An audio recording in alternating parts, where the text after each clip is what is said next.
I know I shouldn't cry, but I've had enough. I can't take it anymore.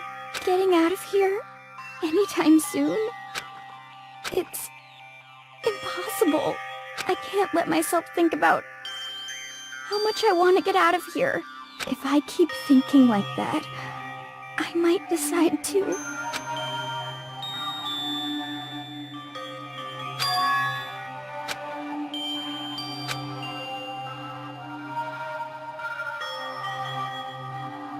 Okay.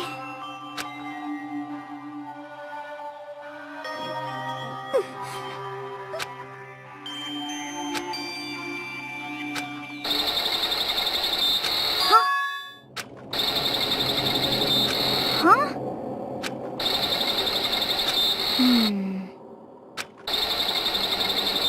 But...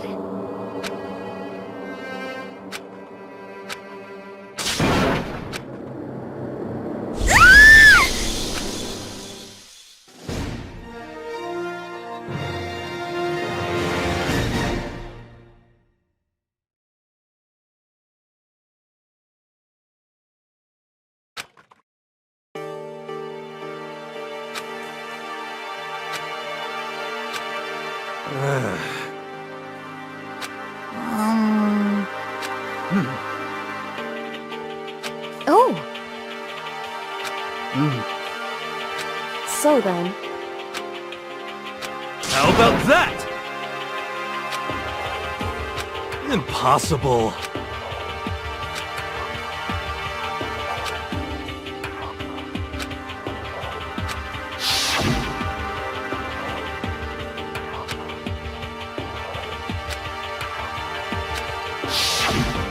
Well... it's...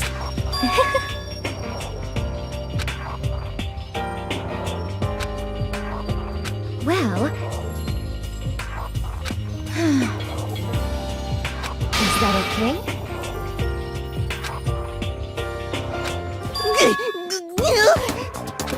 Huh? Here we go!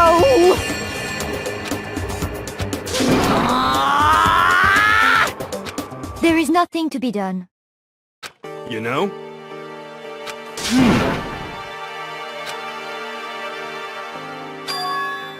I'm right, right?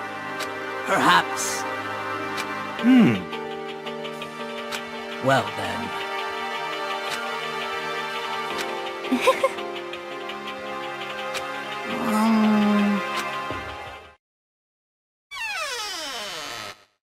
You called for me, and so I appeared! Genocide!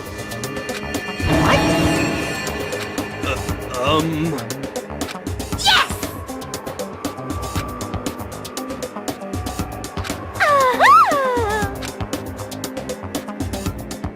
You SOB!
it would seem...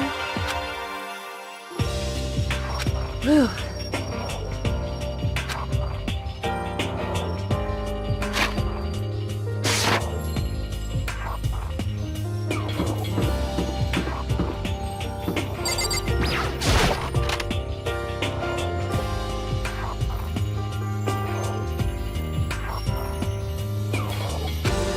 Let's see.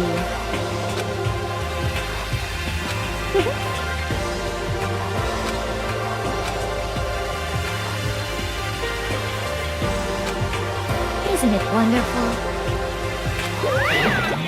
Listen up! Ba-bum, ba-bum. So then... Too bad! Watch out!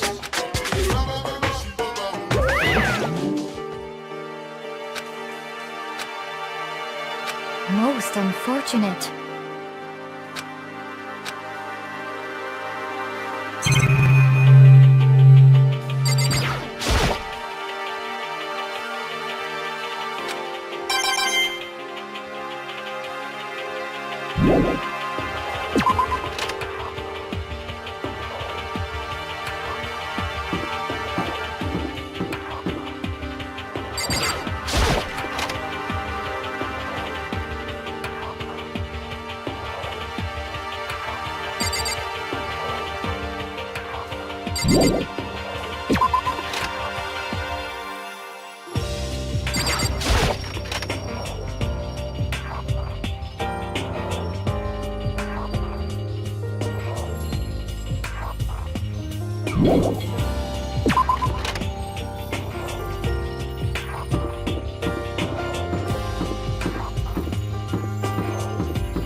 Isn't that wonderful?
Yes, indeed.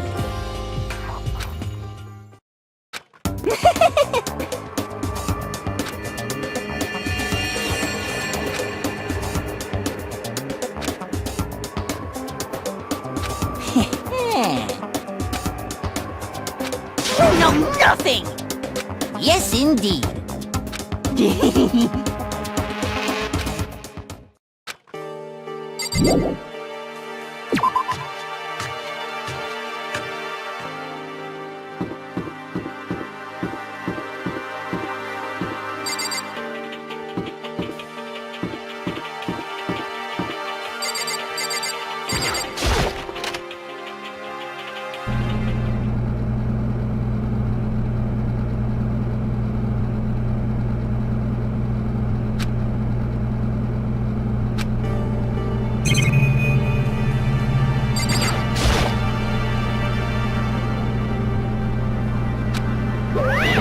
Watch out! Phew!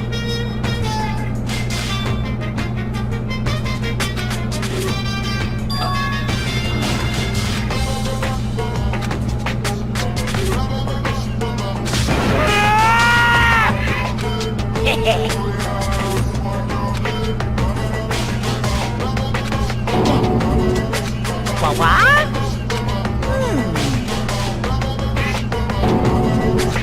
Hey, in other words, you guys?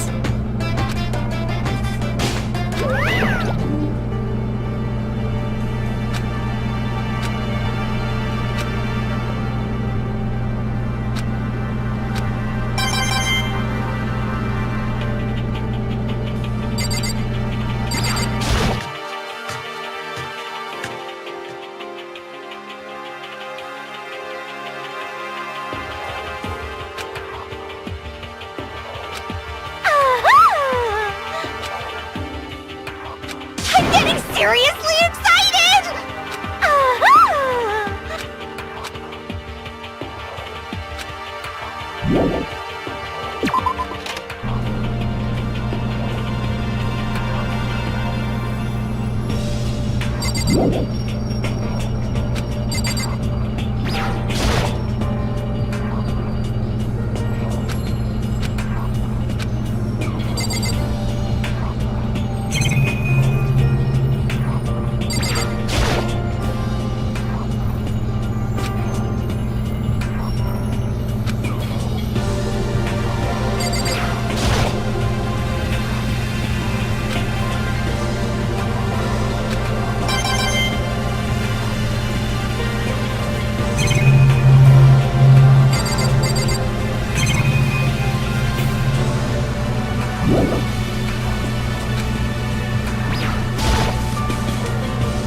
Hina.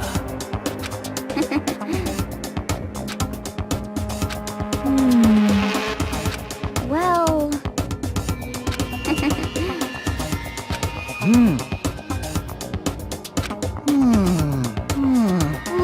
Just a second! Well, Sorry.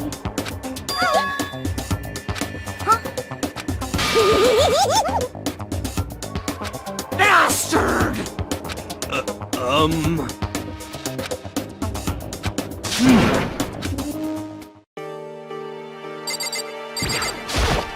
So, Could it be... That's right! well, Yeah! so then, I see.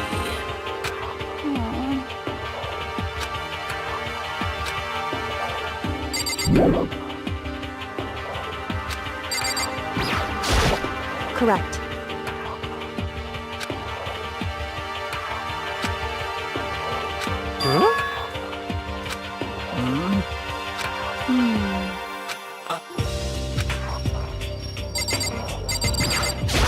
You SOB! What? What?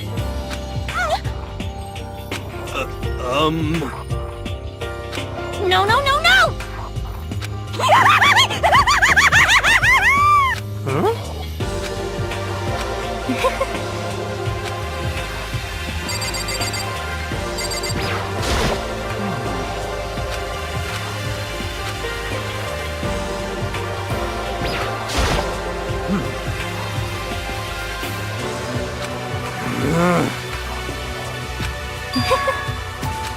Impossible. So in the end,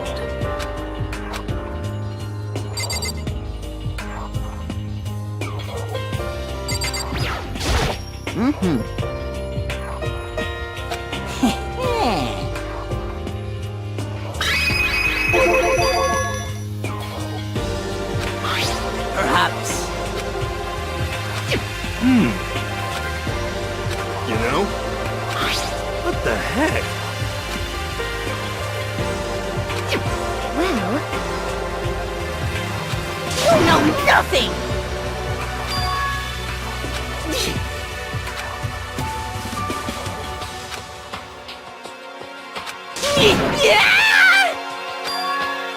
Damnation! let's see. However, what?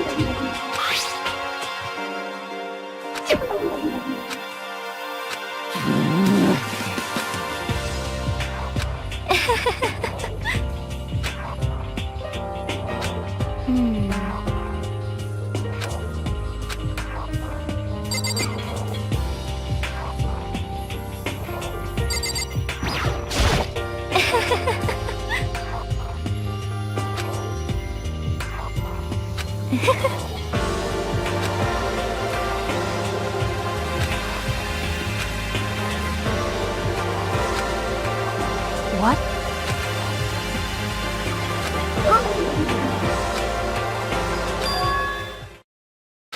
Why? Oh,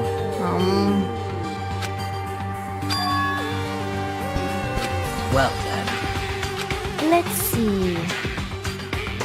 Well...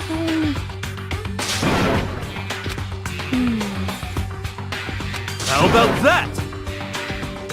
Is that right?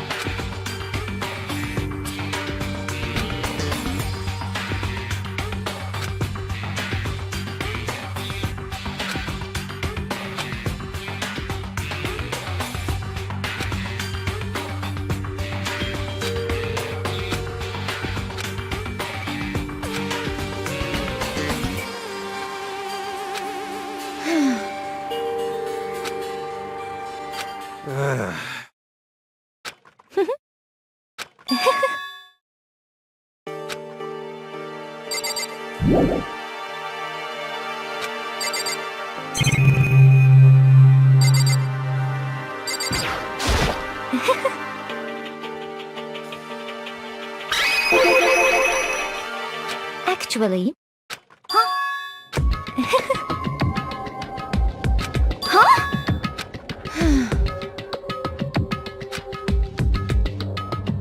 Is that okay? Huh? Huh? Oh! Oh! Hina. I see. that's it! I'm sure of it! Just a second. But...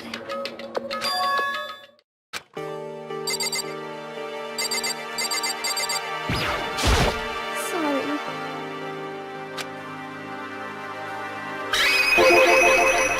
Well...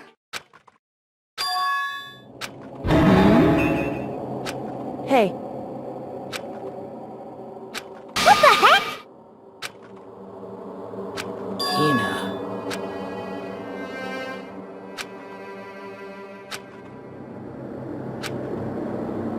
So,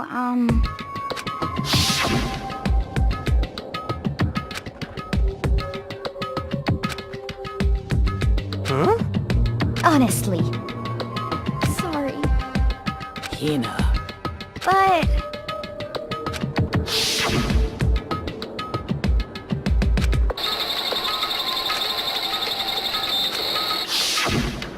Well...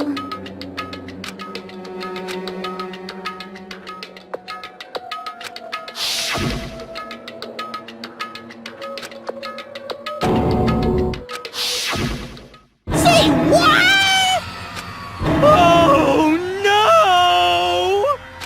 Honestly. Well then.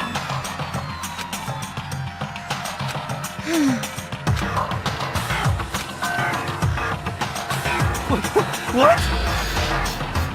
What the heck? Please! Hey. There is nothing to be done. Oh,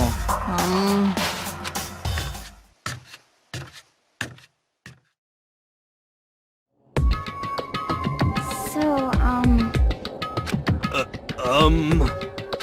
Come on, come on. Please!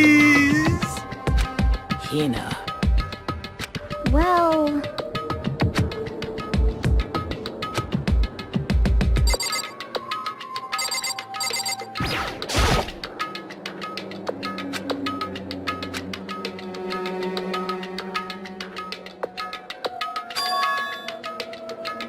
Hey.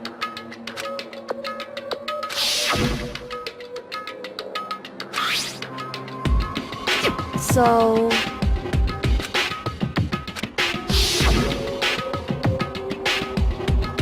It would seem...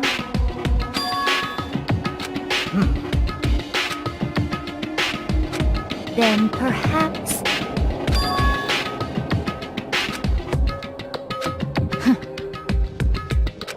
Aha!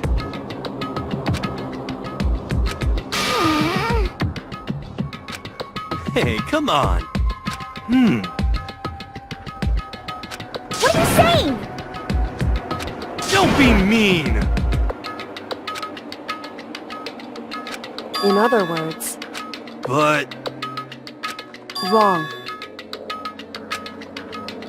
Hey.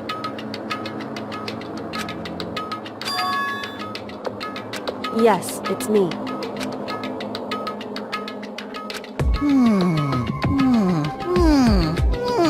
It's true.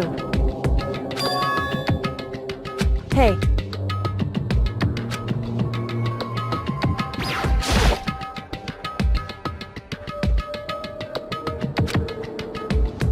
So then...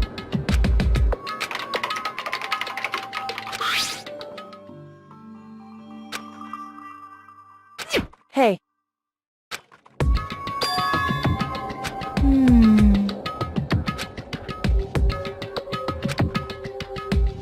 Makoto.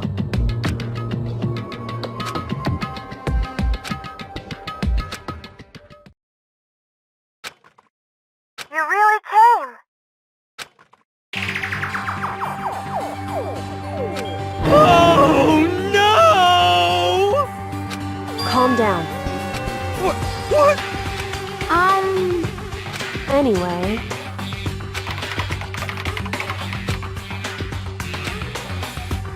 Hello, nice to meet you. I'm Shihiro Fujisaki.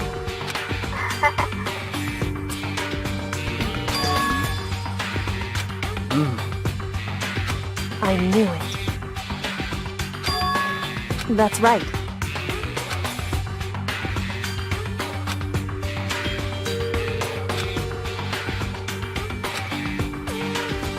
It's true. That's it. I'm In other words...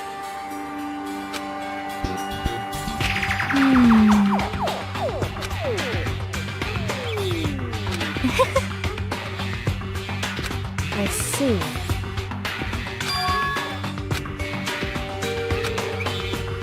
Are you okay with this?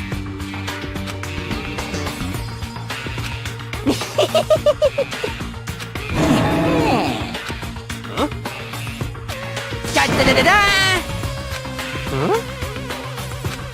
I feel as if... I mean... Anyway,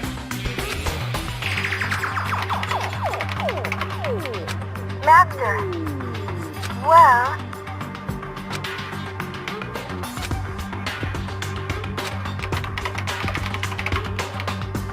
that's right.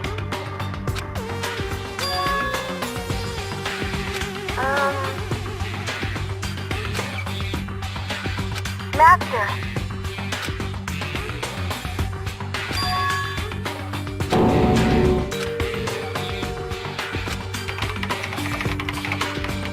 That's right.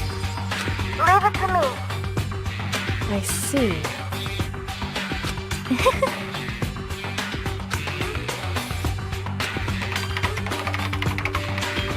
That's right.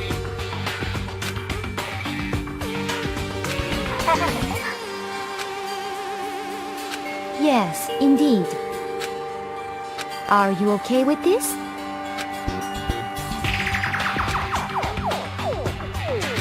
However... So then, But... it's true. However...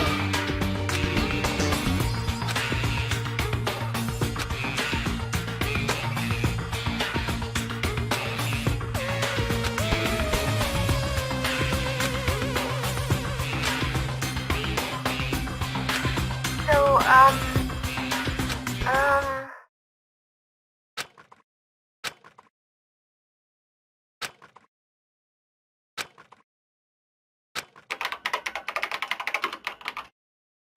okay then.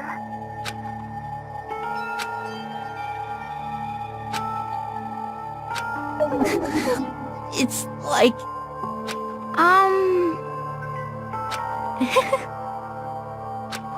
What? Shall we go?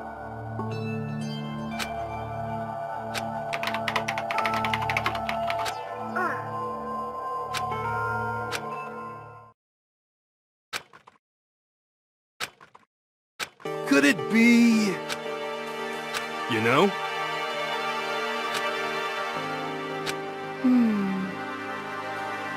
Well?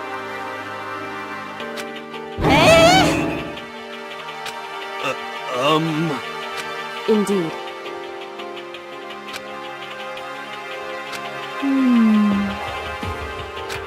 Of course. You know? It's true. I suppose.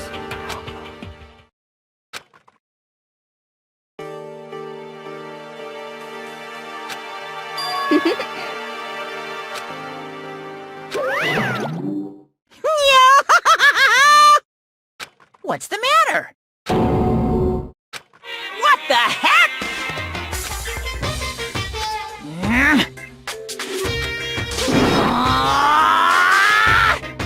What the heck? Say what? Huh? Disgusting. Just the worst. Huh?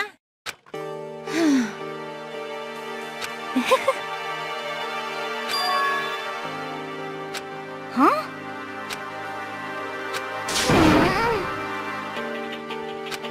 Hey, come on.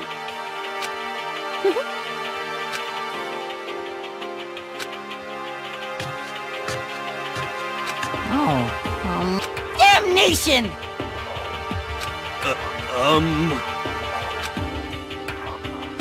Hey! Hey! Hey!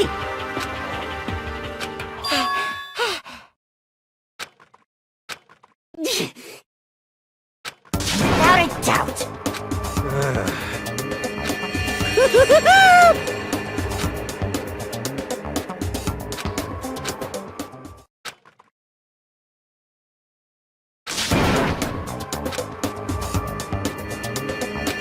Uh-huh.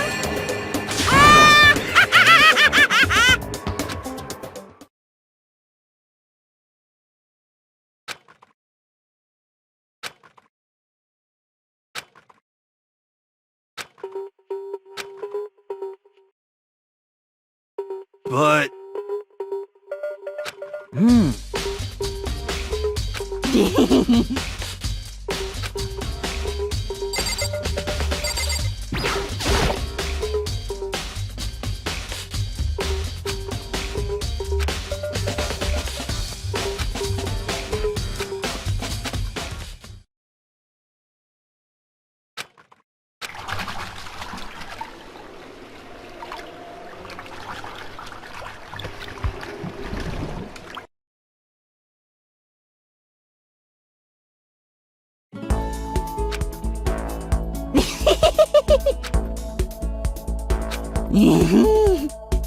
Could it be... How about that?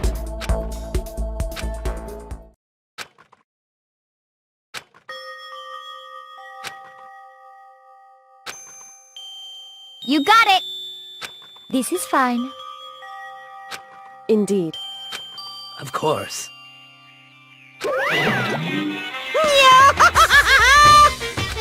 So in the end... Actually, Because... My entire existence! Well now, well now, well now, well now. See ya later!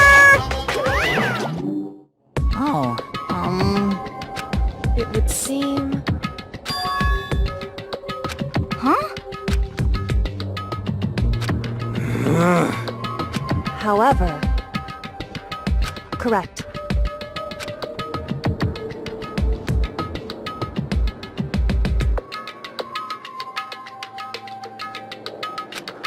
What?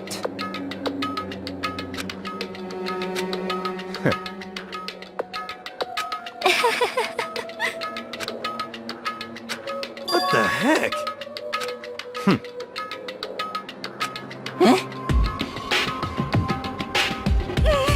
what the heck? Well, So then...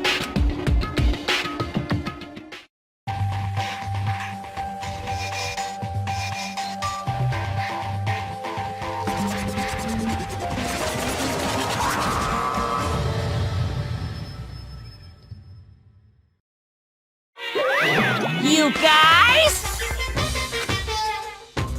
What? however...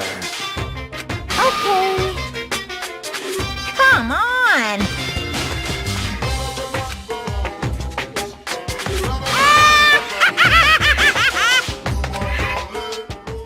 Without further ado, I give you this!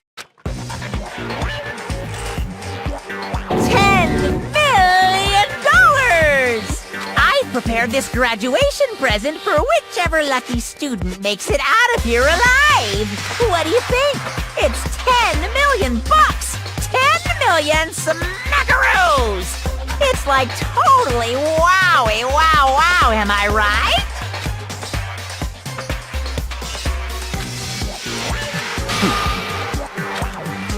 It's true.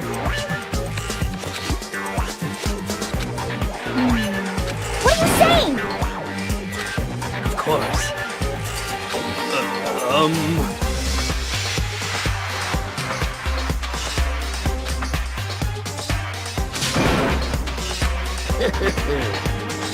I can't wait! I can't wait!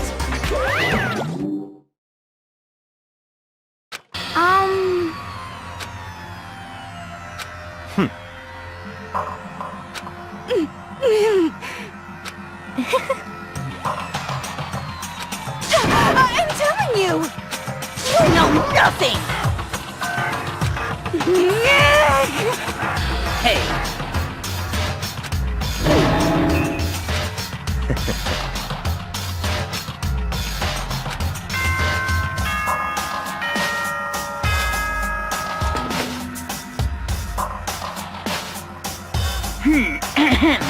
This is a school announcement. It is now 10 p.m. As such, it is officially nighttime. Soon the doors to the dining hall will be locked, and entry at that point is strictly prohibited. Okay then. Sweet dreams, everyone. Good night. Sleep tight. Don't let the bed bugs bite. Hey,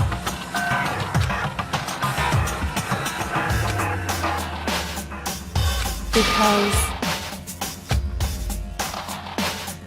You know? How about that?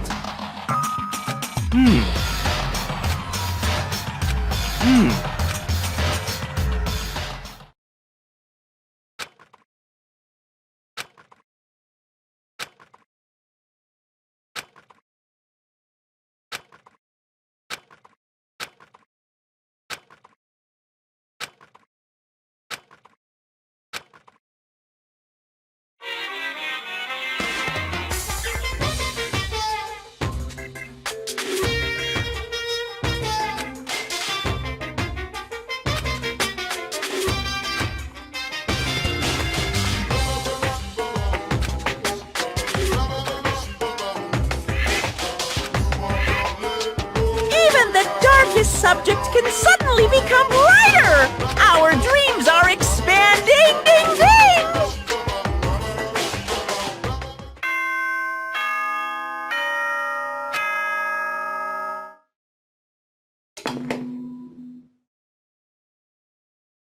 Good morning, everyone!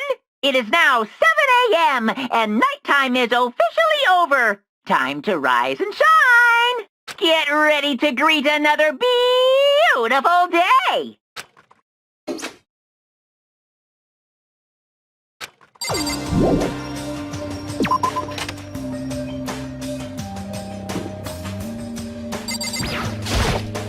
Hey, Makoto. That's right.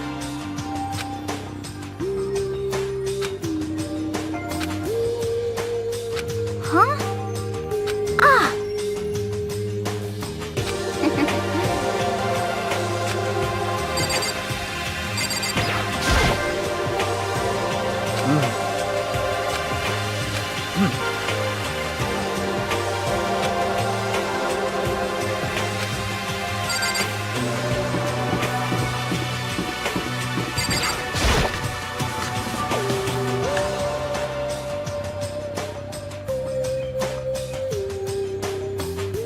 Could it be...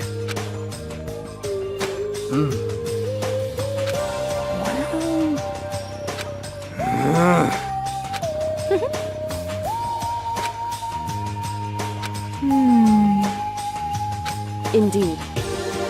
Correct.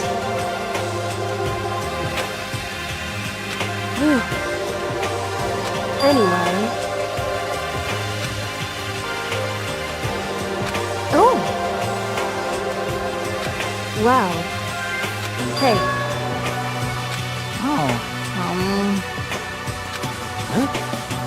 Say what? What?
Did you need something? This is fine.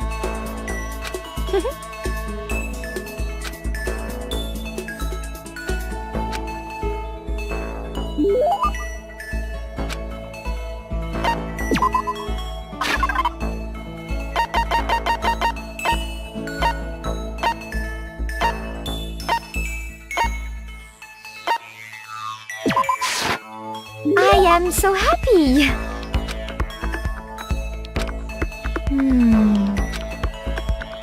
Let's see... Indeed.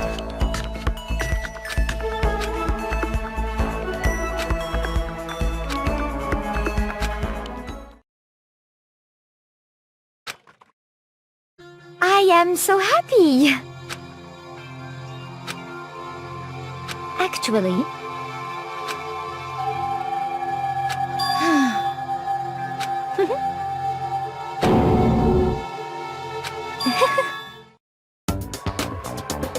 Actually...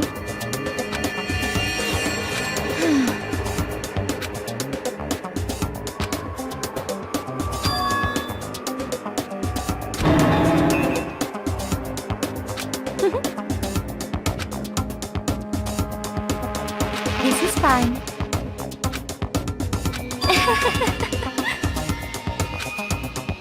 Indeed.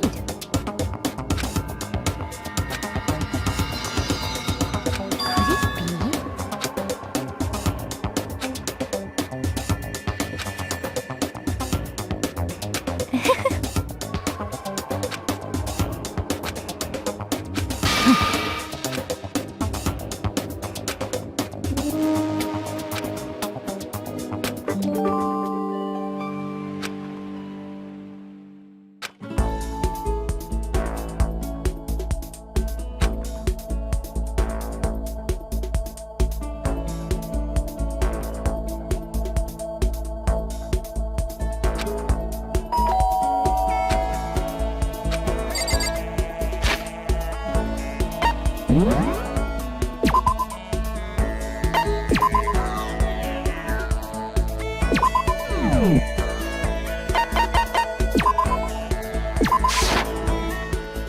Danganronpa.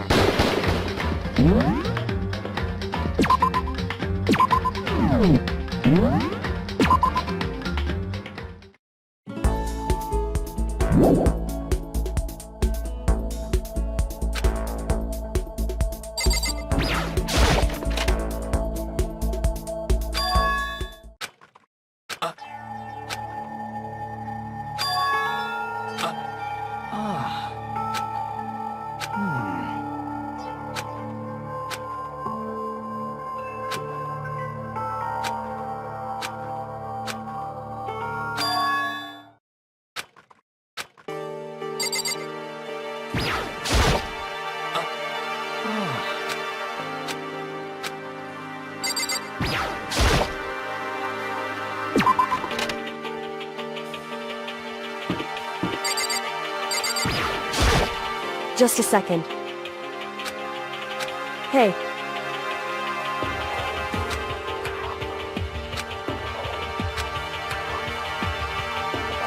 Correct.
fucking around. Yo.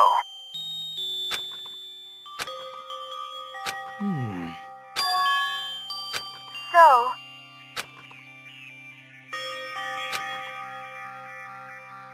Yo.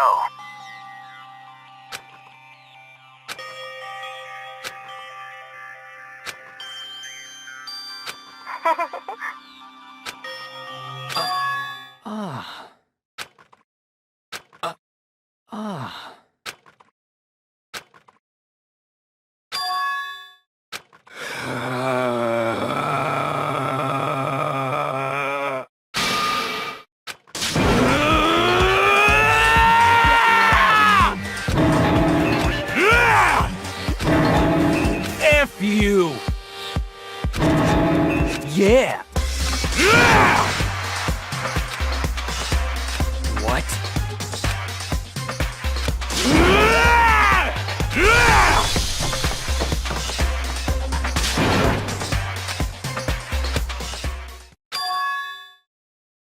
Just a second. Enough already. Correct.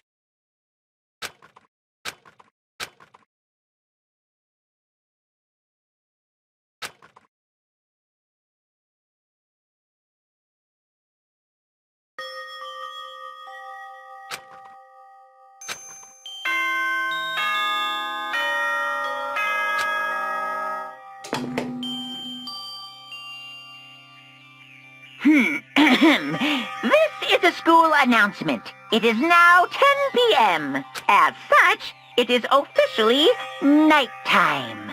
Soon the doors to the dining hall will be locked, and entry at that point is strictly prohibited. Okay then. Sweet dreams, everyone. Good night. Sleep tight. Don't let the bed bugs bite.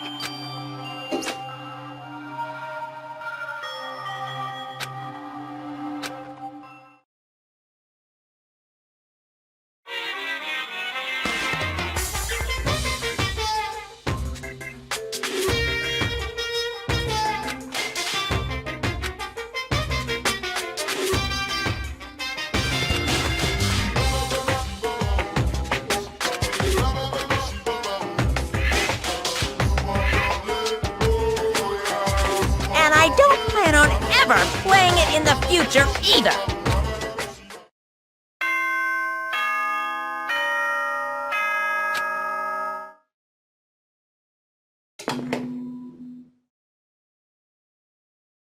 Good morning, everyone!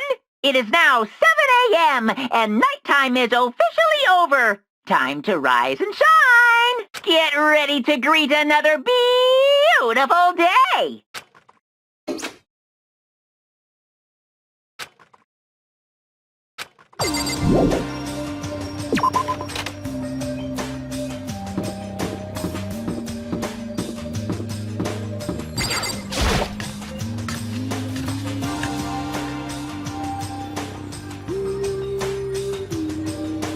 You know?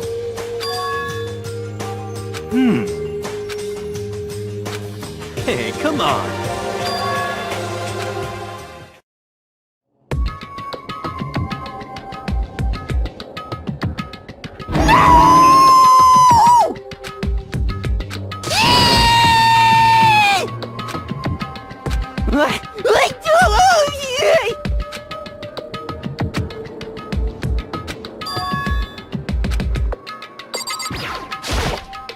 Whew.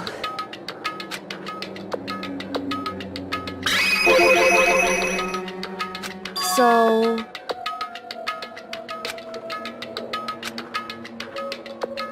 Huh? Whew. Listen to me. Wrong. How very sad. I see.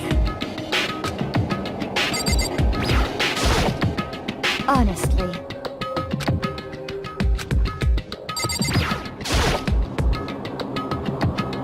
Well... However,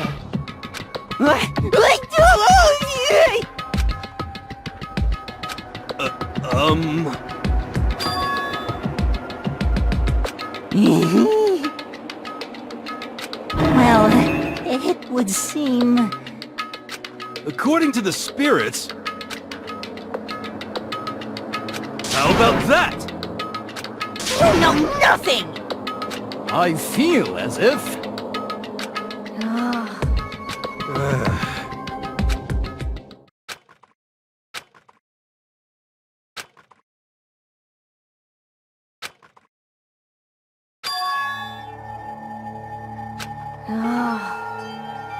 What?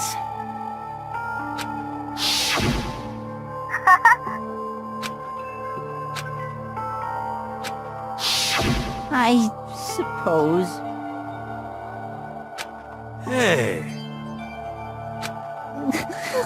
It's like...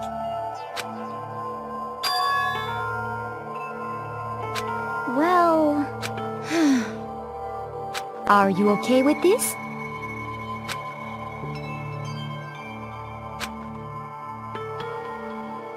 Honestly. I know that. F you! Yo! Huh? What the heck? What?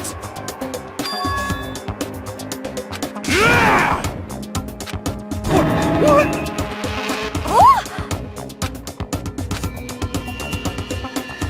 Well then.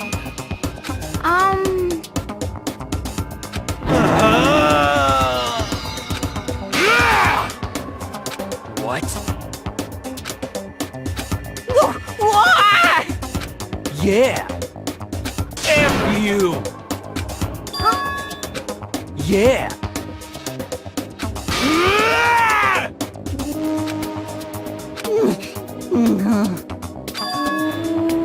So it would seem. That's it! I'm sure of it!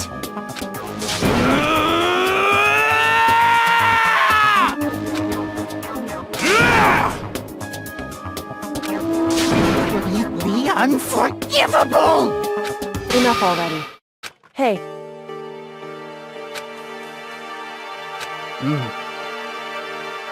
Hey! What? anyway,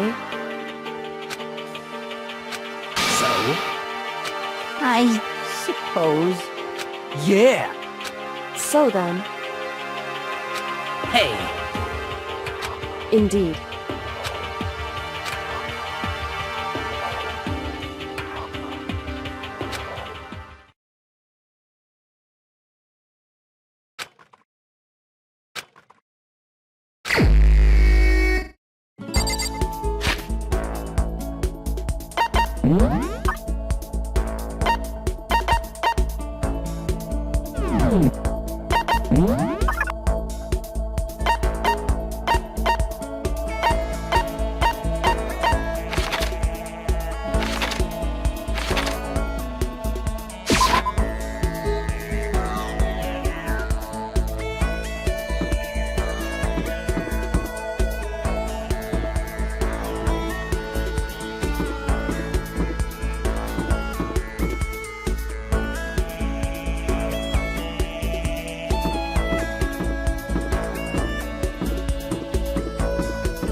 Okay.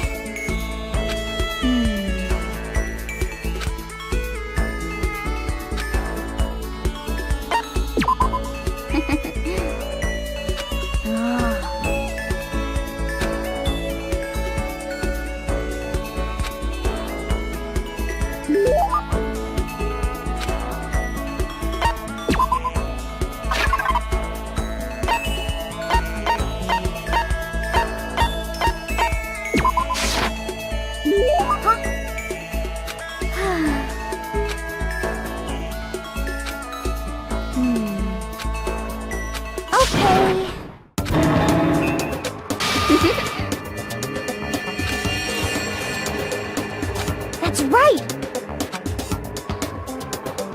What's your deal?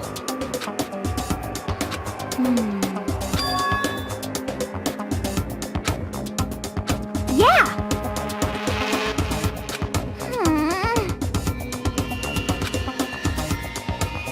You got it all wrong!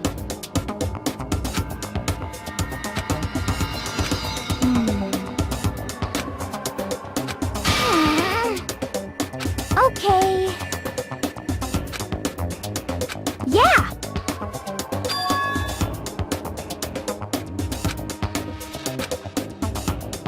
Huh?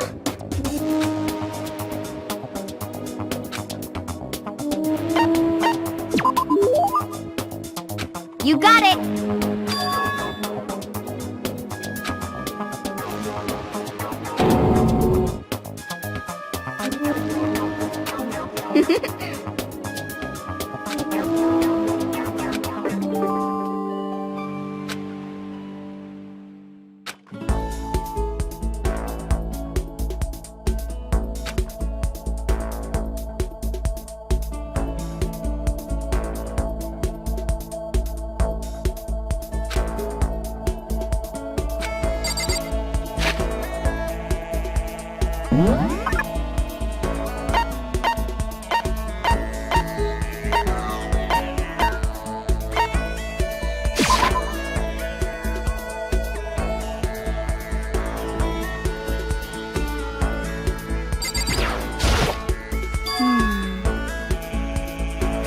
Yeah!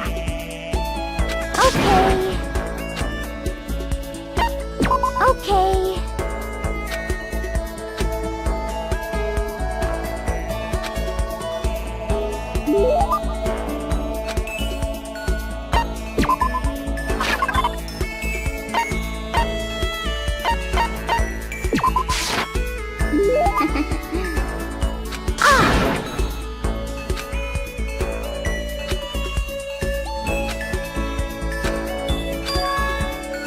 Just a second.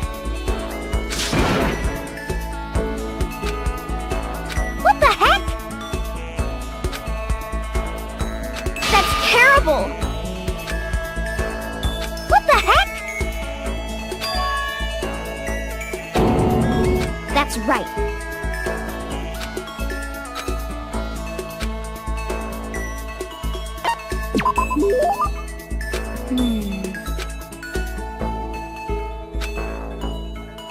Well... 'Cause, I mean...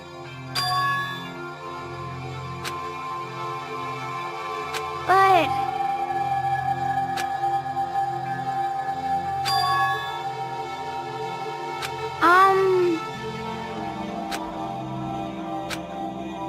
Okay...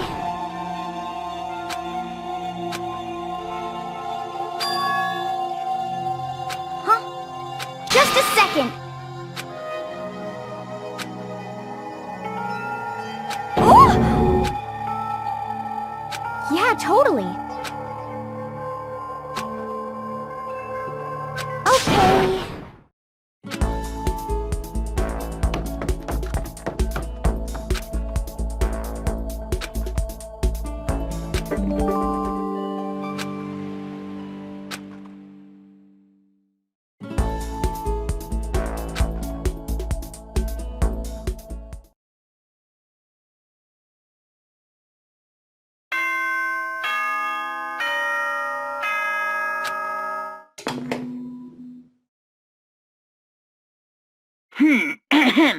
This is a school announcement. It is now 10 p.m.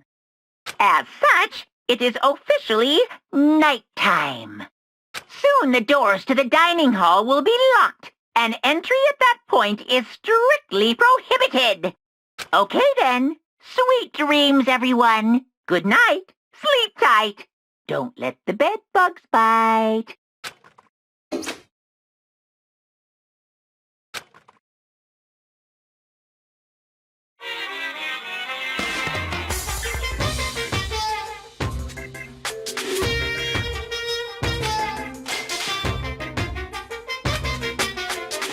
Once again, Happy New Day!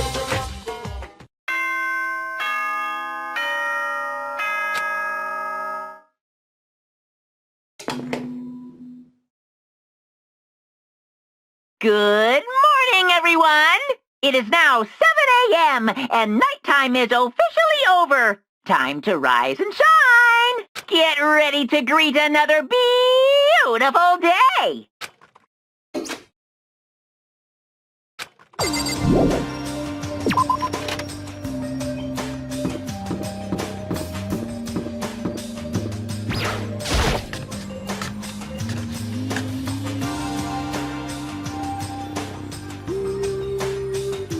Oh, You know? Damnation! so, You know? But...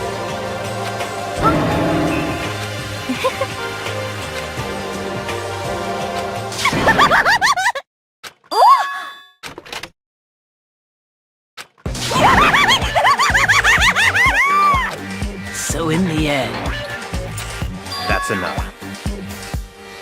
yep. Huh?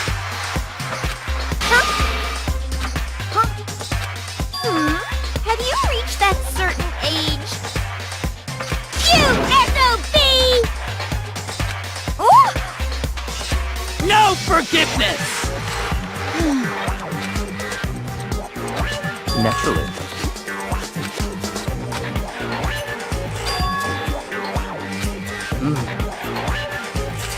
What?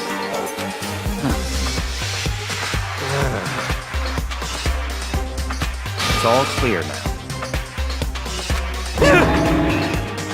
What? That's fine.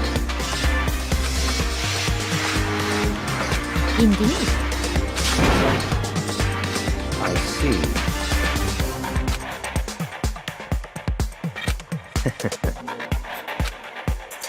Such ignorance. What the heck? Yes, yes, Stop talking. yep.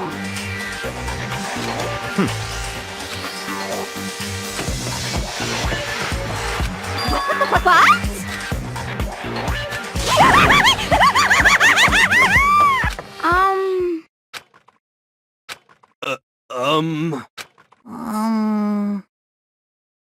Hmm.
Okay. Well...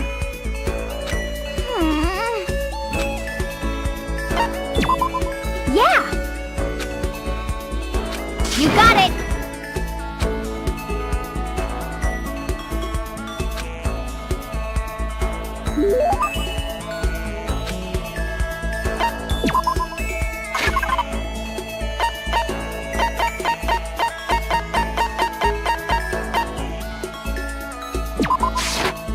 You got it!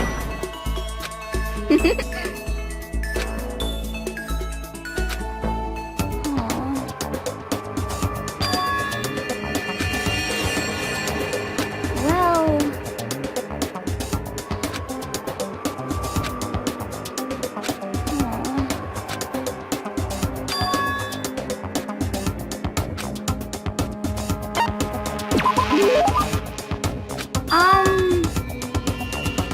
Okay.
Yeah, totally.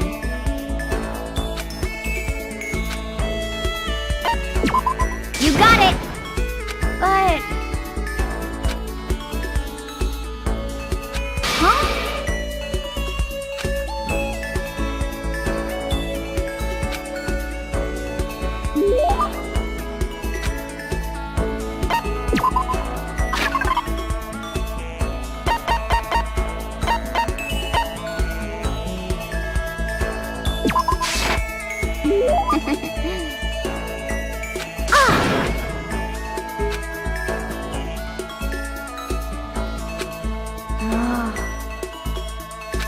Please!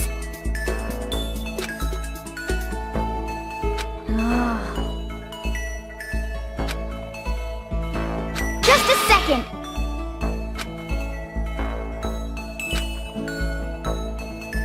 But...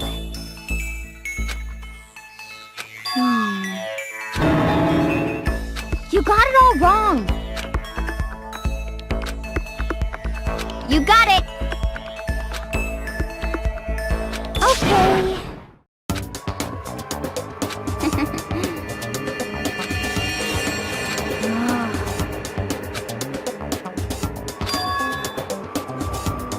What is this?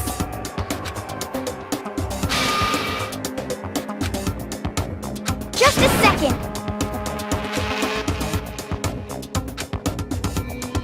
Okay.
Yo! You know?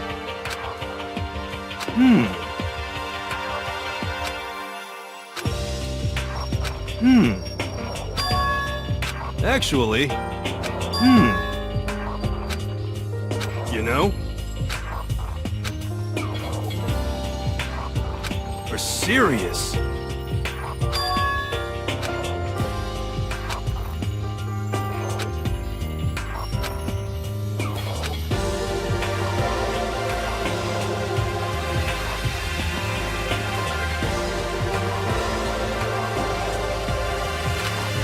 F you!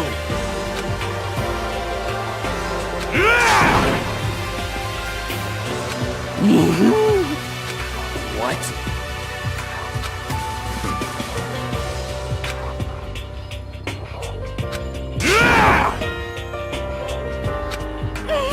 What the heck? Oh.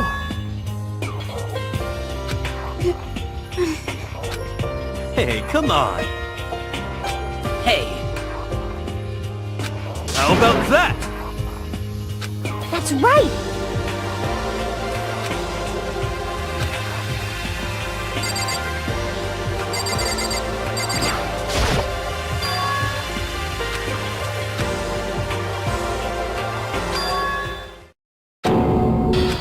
No way!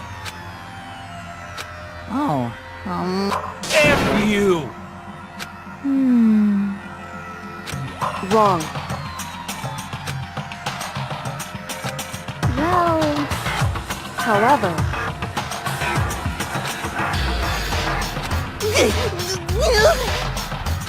without a doubt.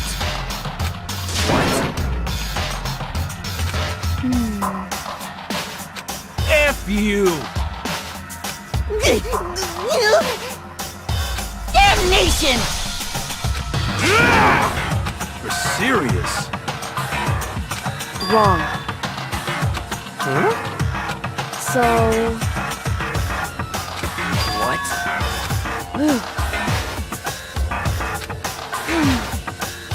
Indeed. But... So that's it.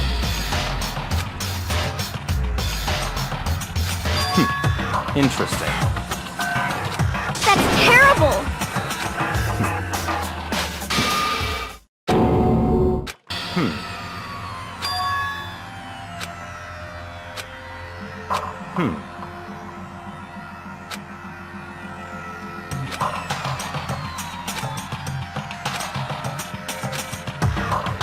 What? Gee, what?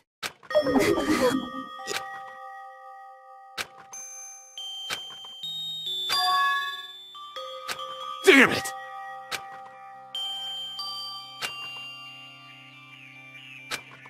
So,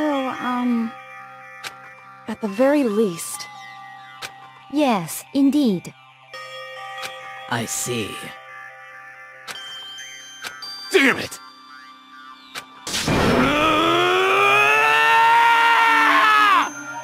I swear I will save her!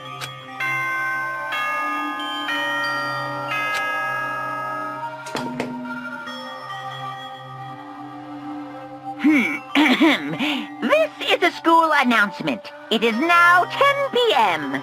As such, it is officially nighttime. Soon the doors to the dining hall will be locked, and entry at that point is strictly prohibited. Okay then. Sweet dreams, everyone. Good night. Sleep tight. Don't let the bed bugs bite. There is nothing to be done.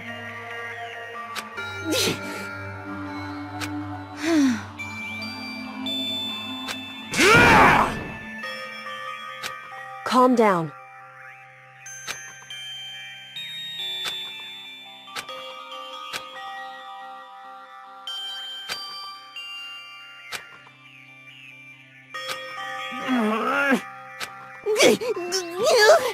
This is fine.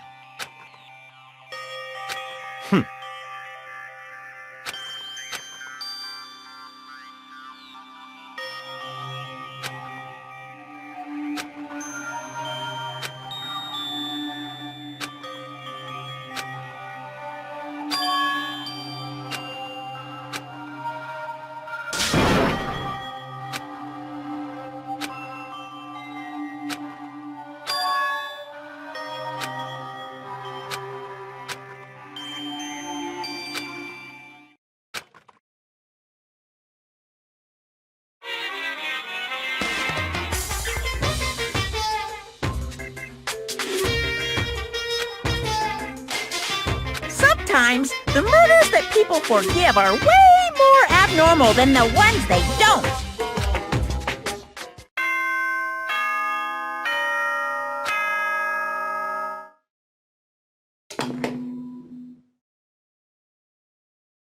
Good morning, everyone! It is now 7 a.m. and nighttime is officially over. Time to rise and shine! Get ready to greet another beautiful day!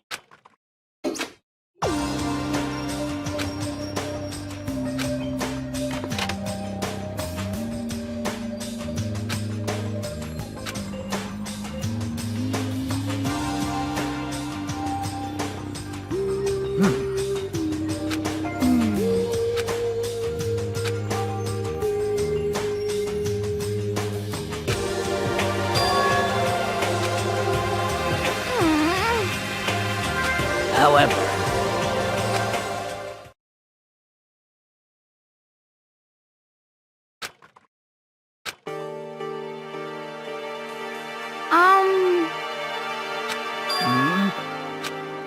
I mean...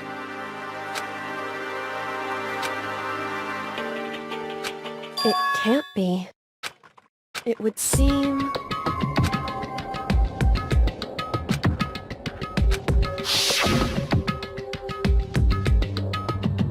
$10 million!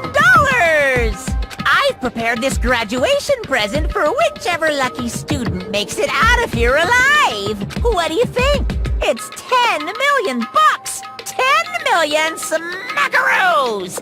It's like totally wowie wow, am I right?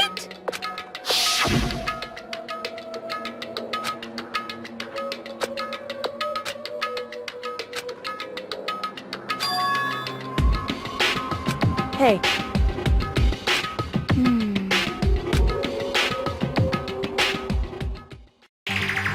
Hey.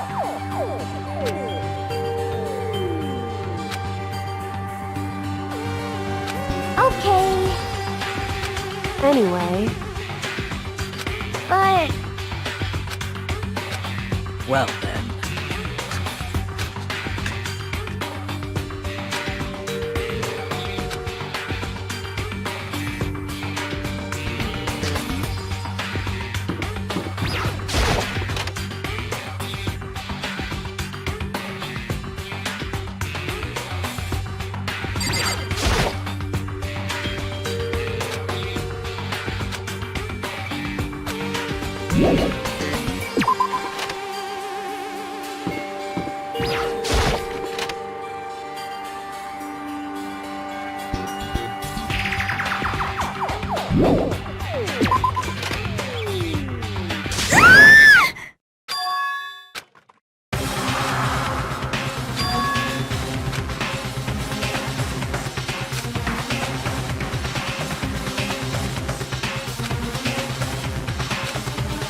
Please!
Okay.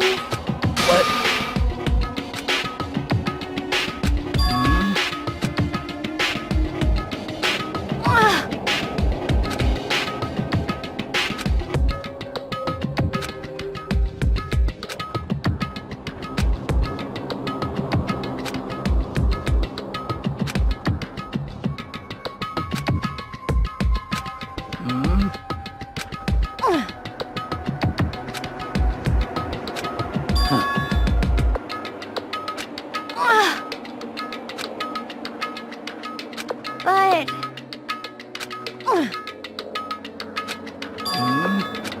As for me...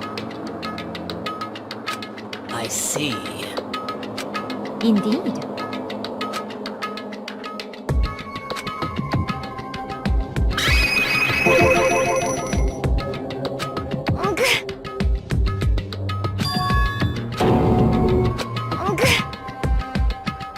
What?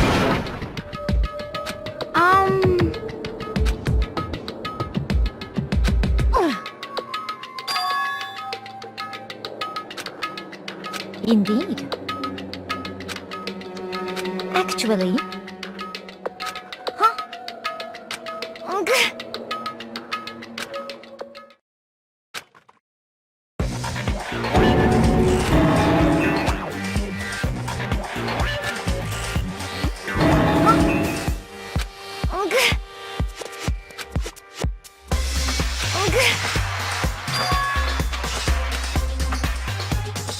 I see.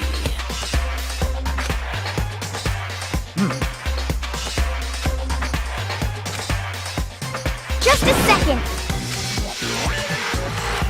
Let's see. I see.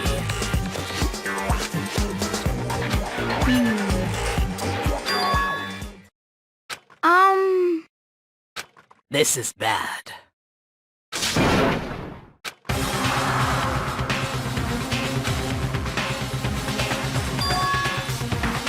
What? What? What are you saying? You've gotta be kidding!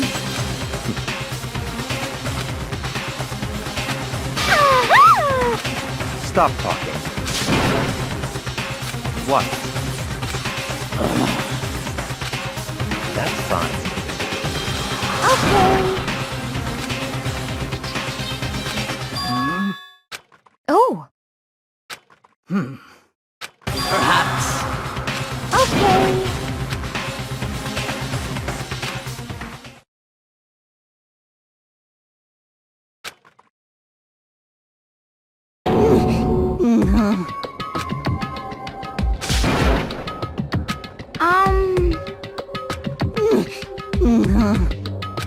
What?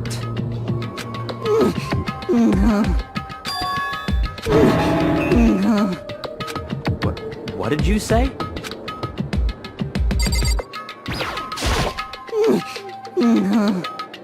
Indeed. What the hell am I looking at?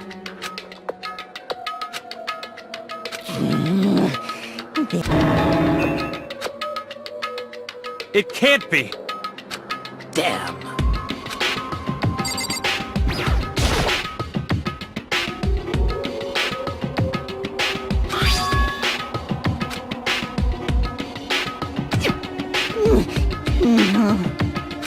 Well...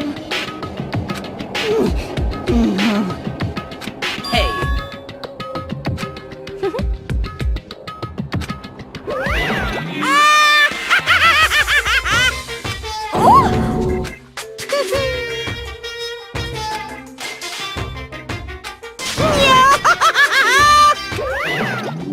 What?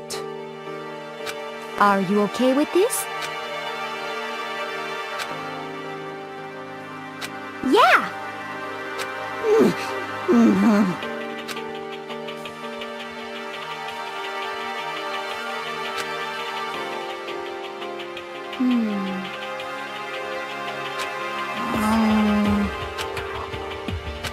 So then, I suppose... Well then. Yes, indeed. So, in other words...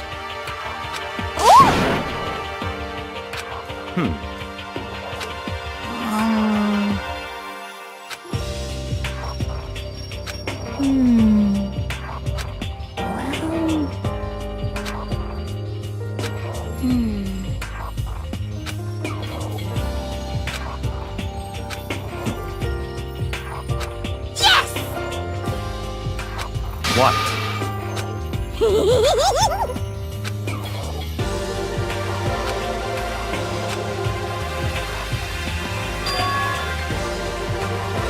Very strange.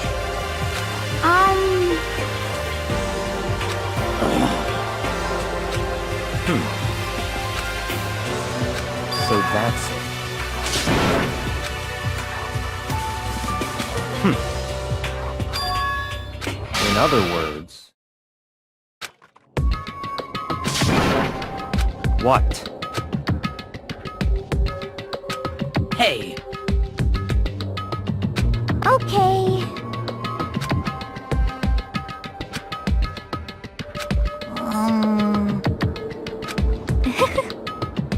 Well then.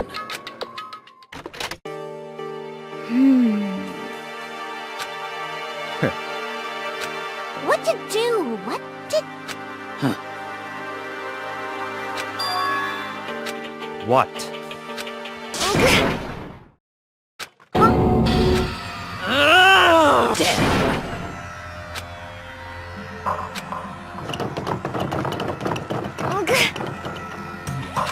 Well, Oh! Just a second! So then... What are you saying?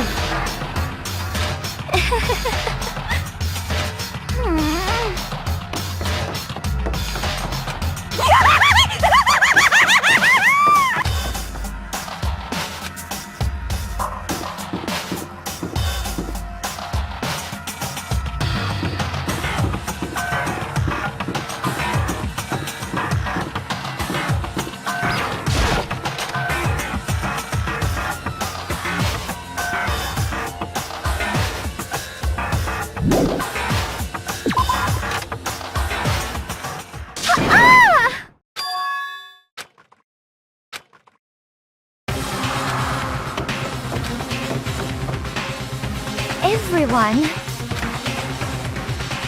Just a second! What?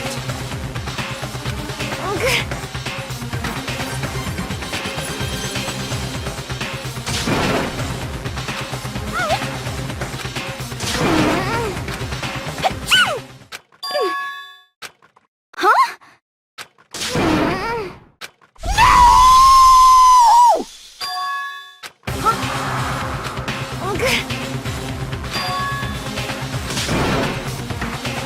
What?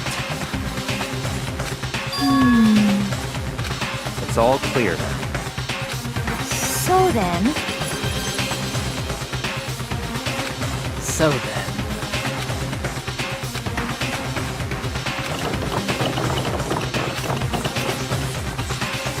Just a second!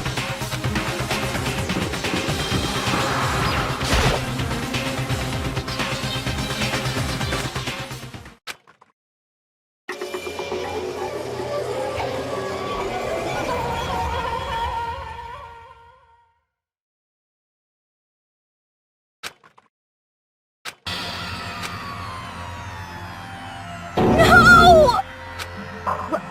What the...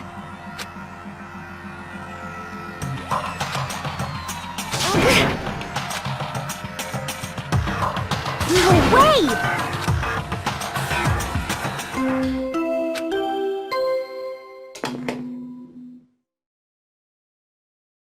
A body has been discovered! After a certain amount of time, which you may use however you like, the class trial will begin.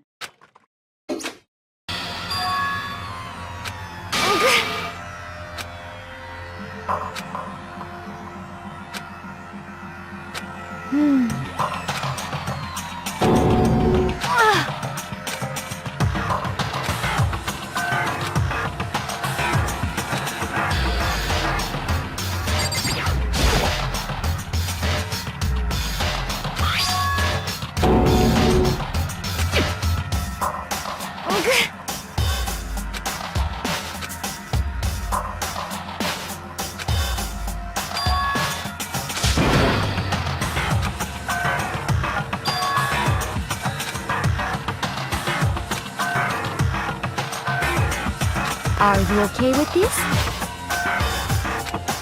So then...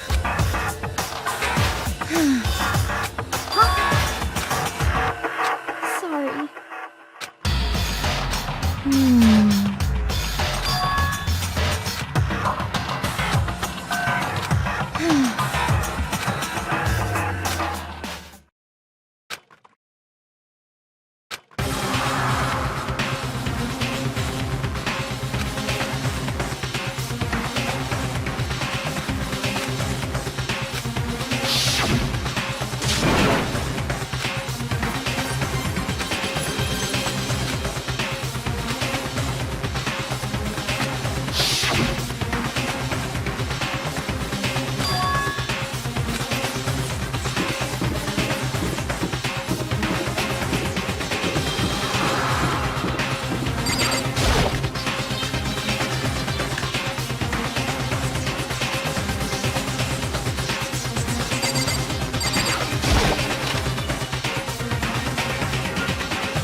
Danganronpa.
However,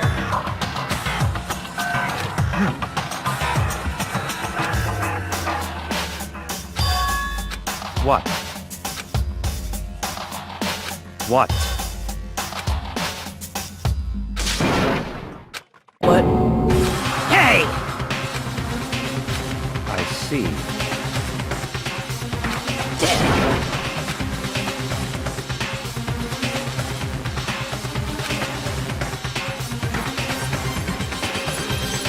Oh!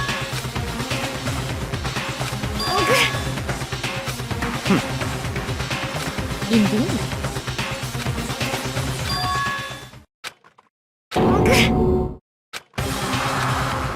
What did you say? Come on. What? Hey!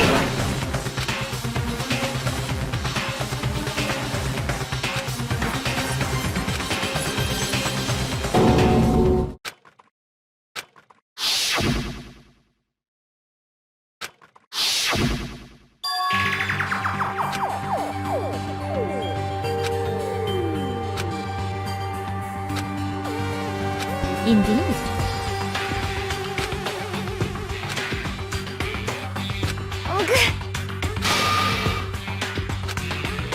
What did you say?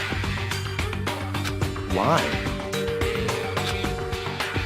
Huh? Tina. No way! No! Tina.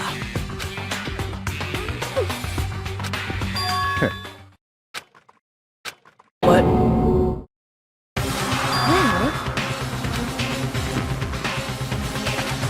Huh? Damn.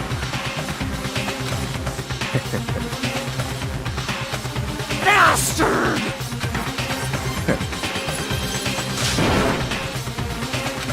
Huh? Damn.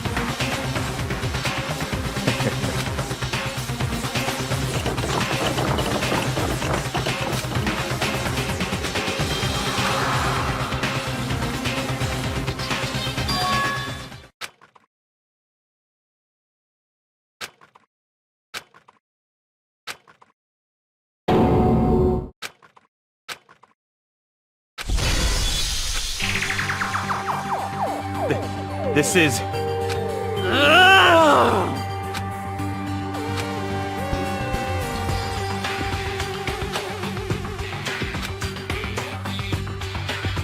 Huh? Stop talking.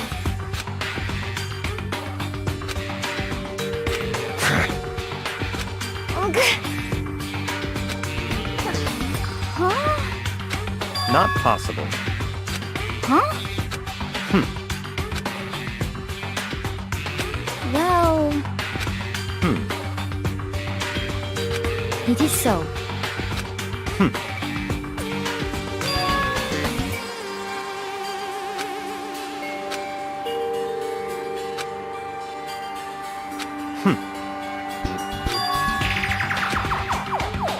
That's fine.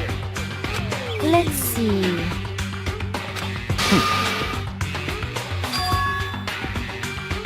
That's right.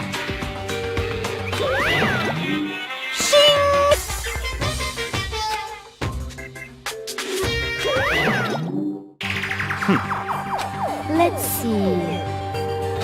Perhaps. In other words,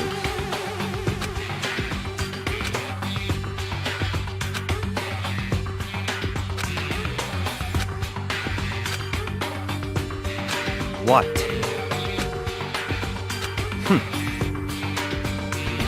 So then... But... Cause, I mean... Hina. Huh?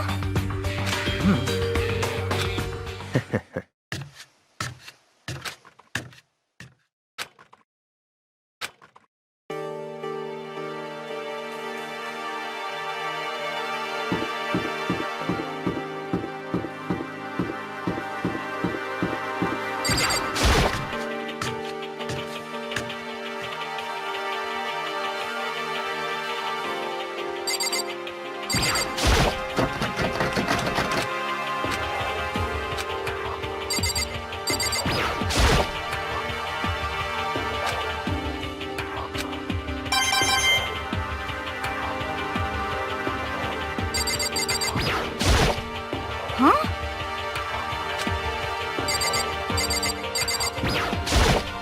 Damn.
Come on. Indeed. Goodbye.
A body has been discovered! After a certain amount of time, which you may use however you like, the class trial will begin. It's the Monarch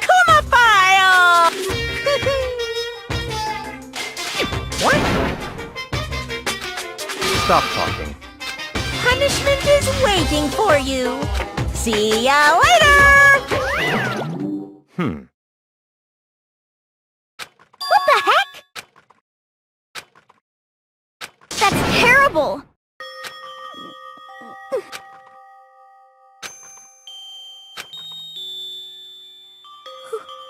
Who would do this?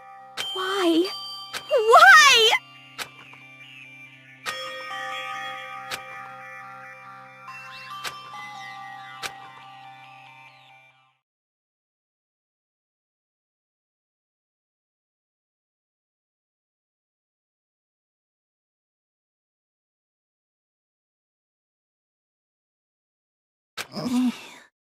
He's alive again? Where am I? Cold. So cold. Is winter coming?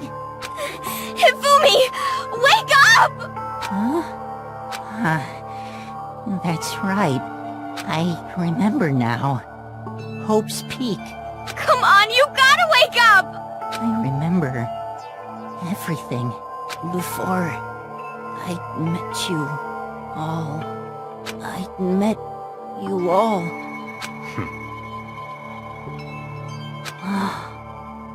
The light. It's reaching out to me like the tail of a comet. Hey, Hifumi! Who was it? Who attacked you? Who tried to kill you? Who killed me? That's right. I remember their name. Yasuhiro.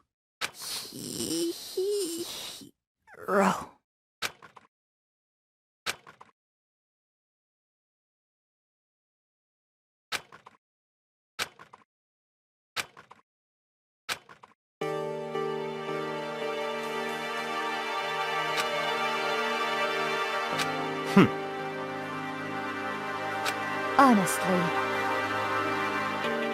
Stop talking.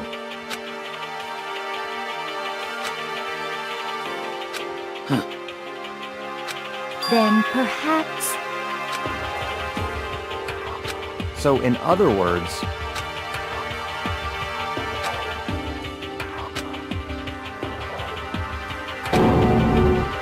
What is this? that's fine. Indeed.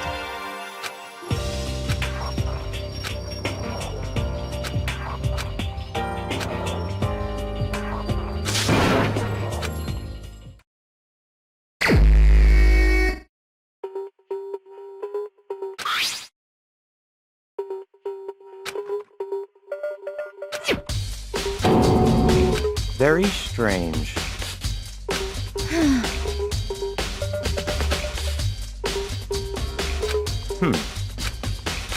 Well, perhaps.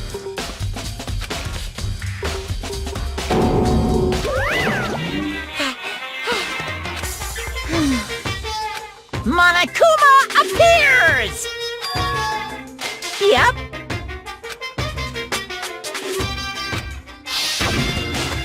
Speaking of which, I'd like to ask the bear, if there is an accomplice, do they also become blackened? So you ask, and so I shall answer. Each murder is allowed to have an accomplice, but only the one who does the killing will get to graduate. So in other words, two people can work together, but one of them has no chance of profiting from it. Then there's no way anyone would work together, right? In other words... So then... Hey, Here! So in other words, Well... Exclaim! Well now.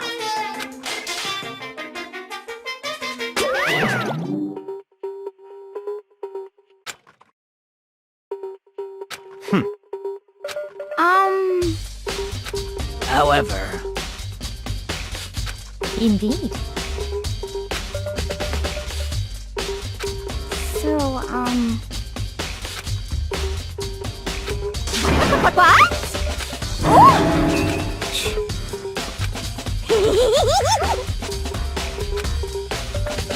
You SOB! Huh? You've gotta be kidding! What the heck? What?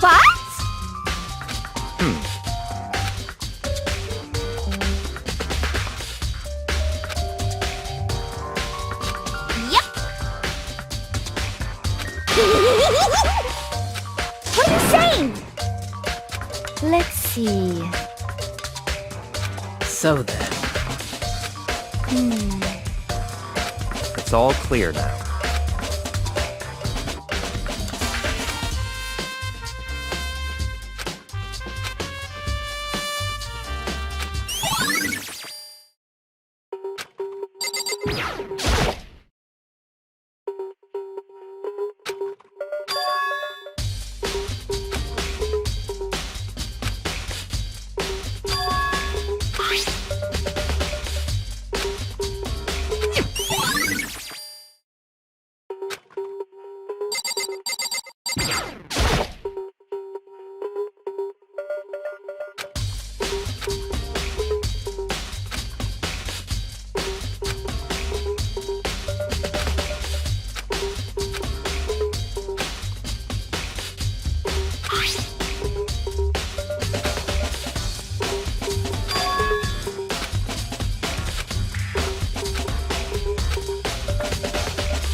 So,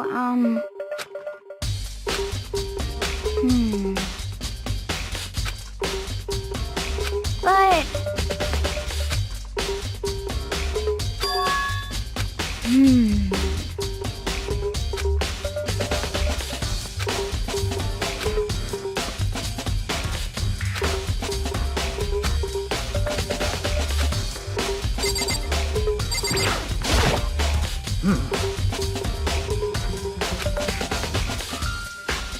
So then.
However...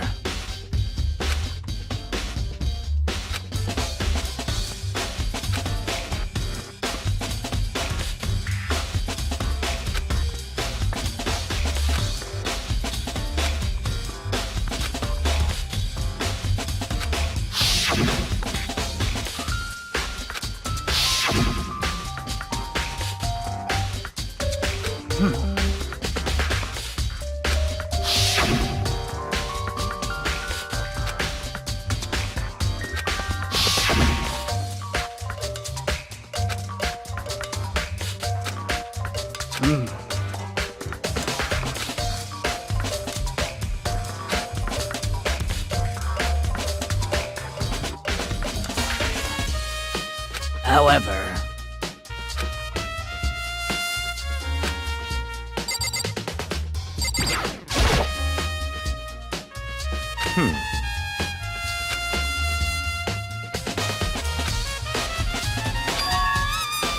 So, in other words...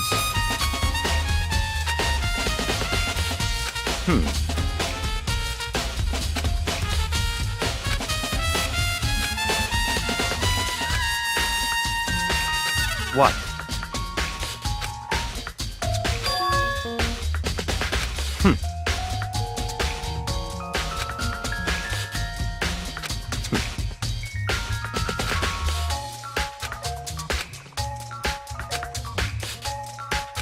What?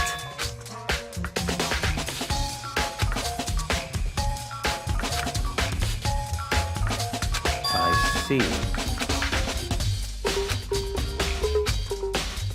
That's enough. Goodbye.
Let's see.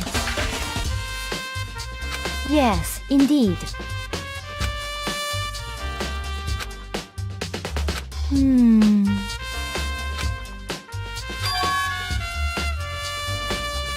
Indeed.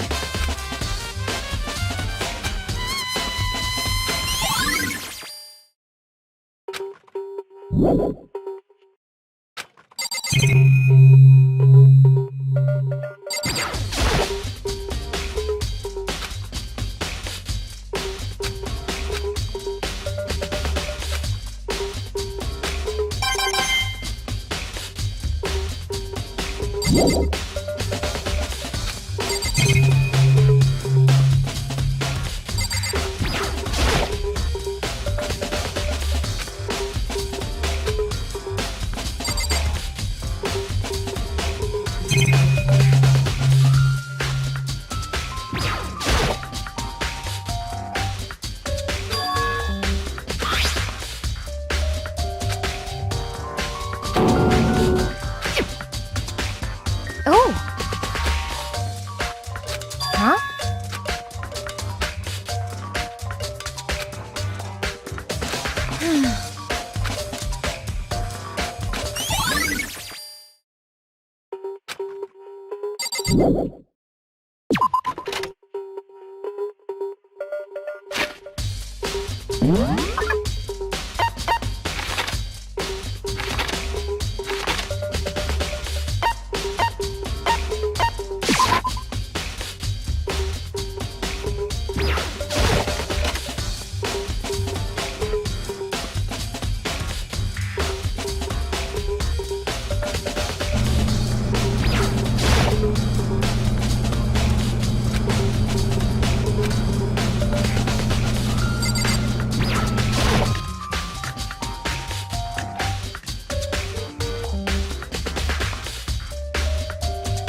It's all clear now.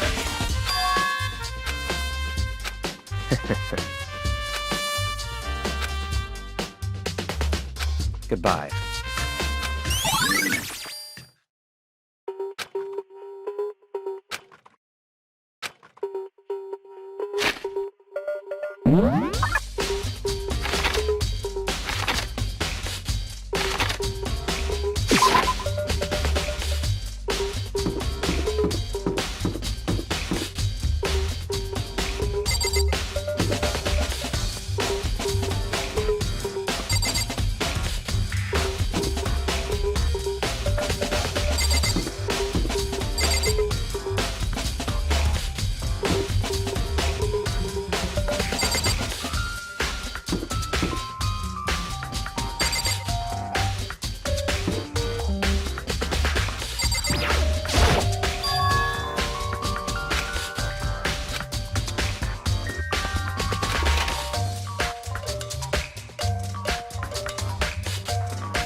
Just a second. Okay.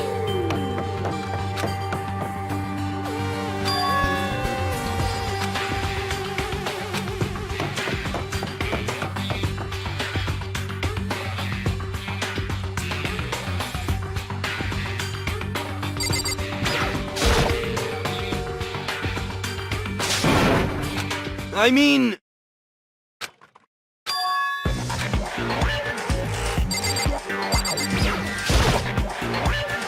Huh? Oh, hey, Makoto. Huh?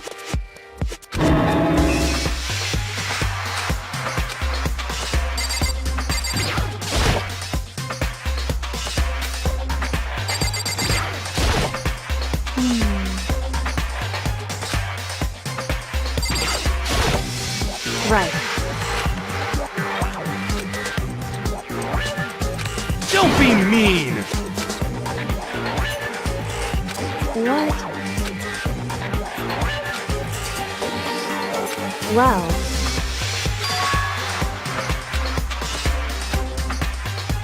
It's nothing. Hey. And? I mean...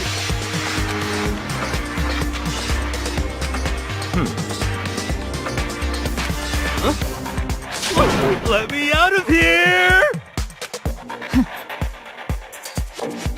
You got it all wrong! It would seem...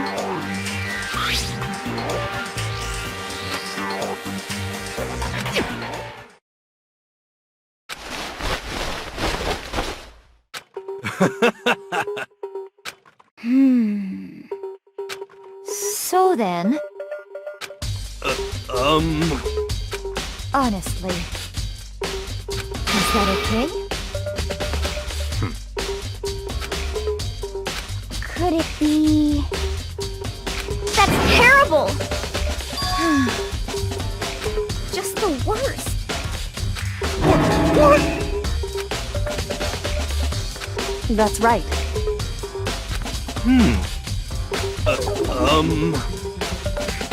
What the heck? Please! What are you saying?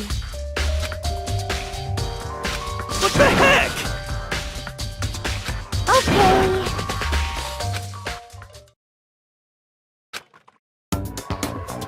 Huh! See? Look. See how loose it is? I mean, come on. I'm blind as a bat in here. Can't see my feet at all. I'm surprised you got anywhere in this thing. I'm telling you, it wasn't me! And not to mention, you totally can't bend at the waist. Seems like a pretty obvious oversight. That's not a very nice thing to say. I mean, it's not like I made it. I just got caught up in the moment. Well, either way, now we know for sure, right? I mean, it seems pretty clear that nobody but Hero could have fit into this dumb costume.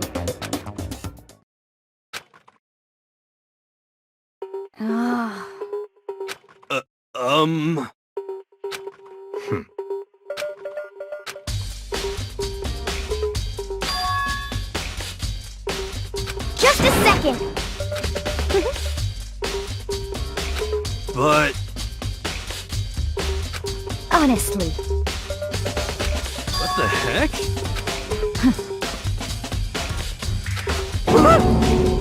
Just the worst. That's terrible! What?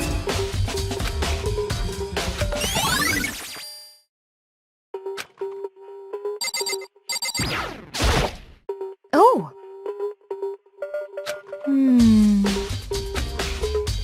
Then perhaps...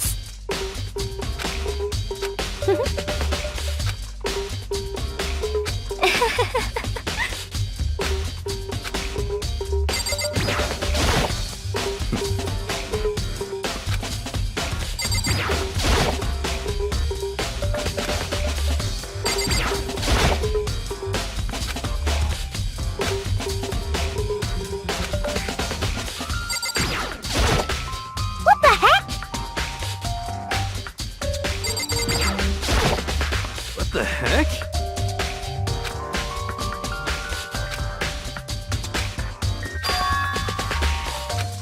What? Just the worst. Please! Huh? How about that? So then... I'm at least 30% right! Correct. Please!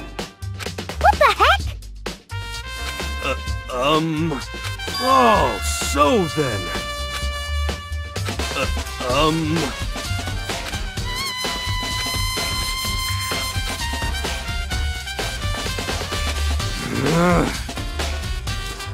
Hey. Just the worst. So...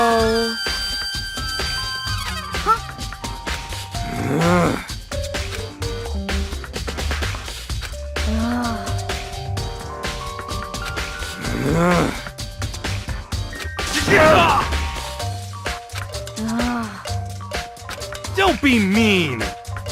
Just a second. No way! Please!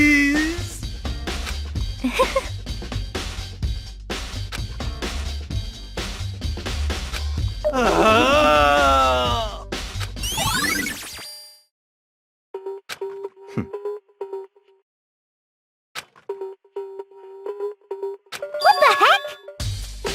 Ah! Just the worst. Please! What are you saying? What?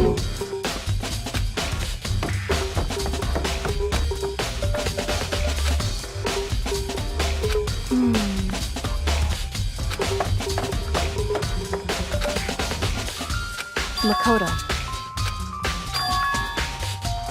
It would seem...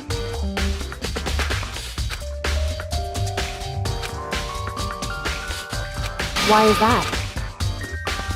Anyway... Shall we go? Hey.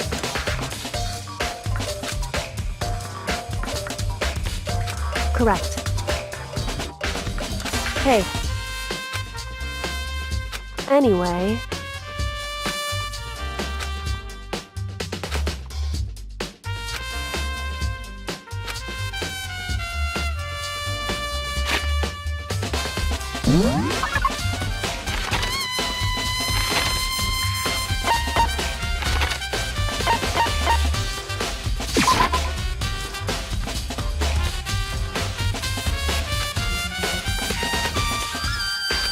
So then... I knew it.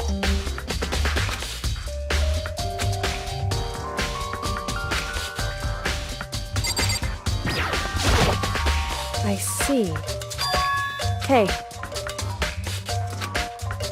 Whew. So then...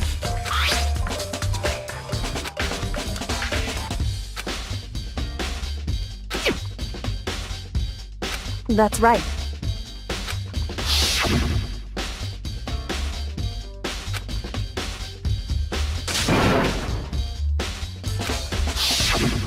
In other words...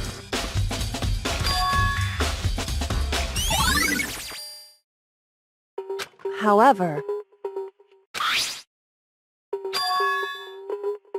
Makoto. Because...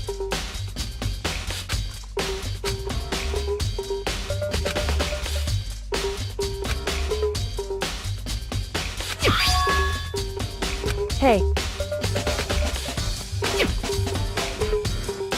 Is that right? So then...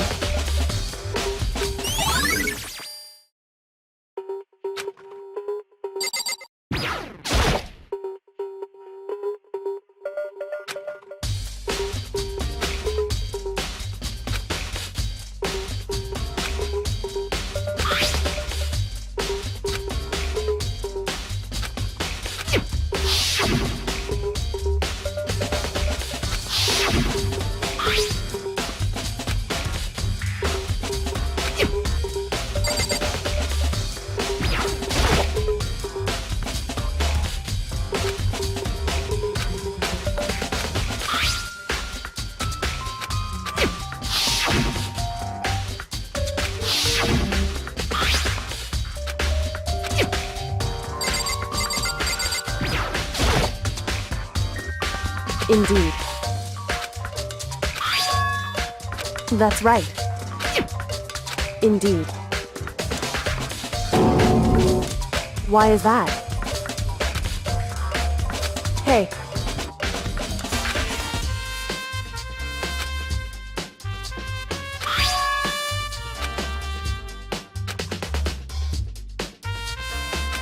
So... However...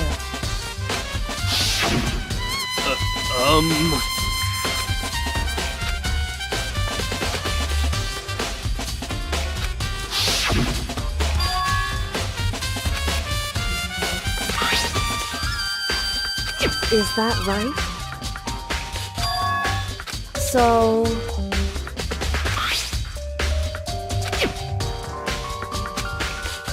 Hey. So then...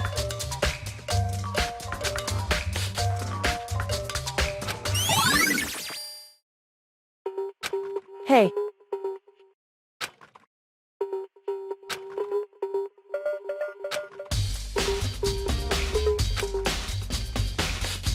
Is that right?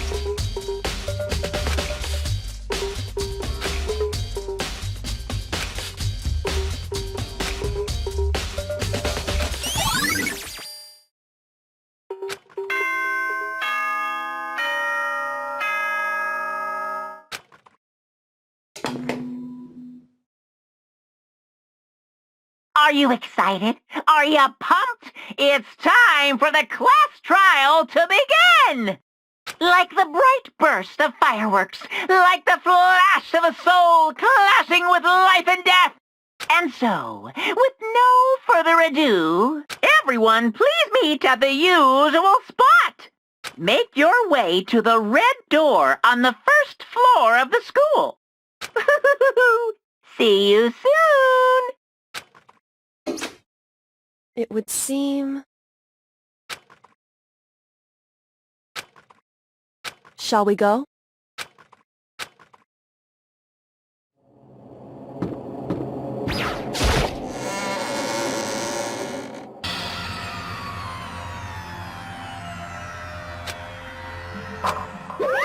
Monokuma appears!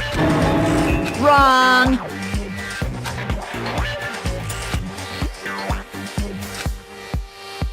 Whew. Boy, the crap. Stop talking. Okay. Hey! Hey! Let's go. Please! What the heck? What the heck?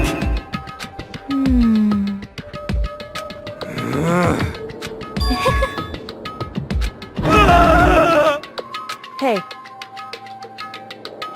That's right.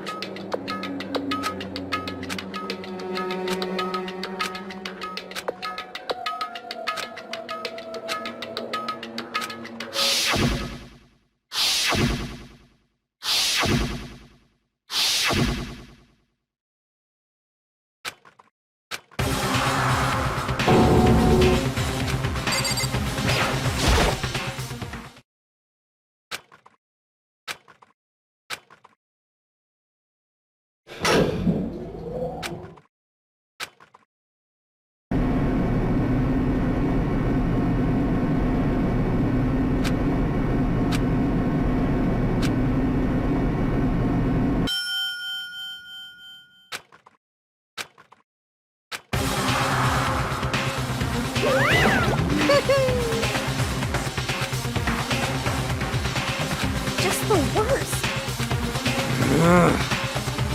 What? Come on.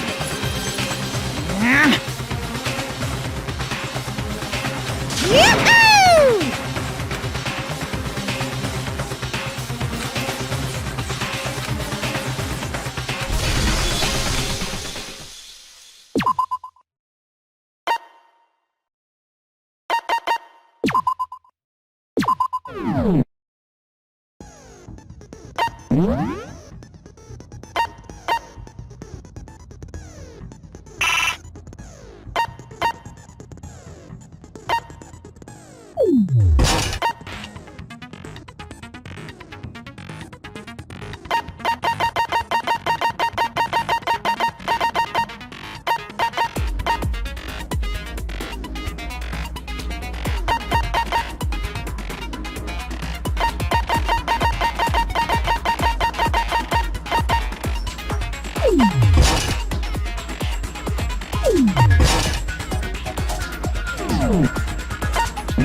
Let's begin with a basic explanation of the class trial.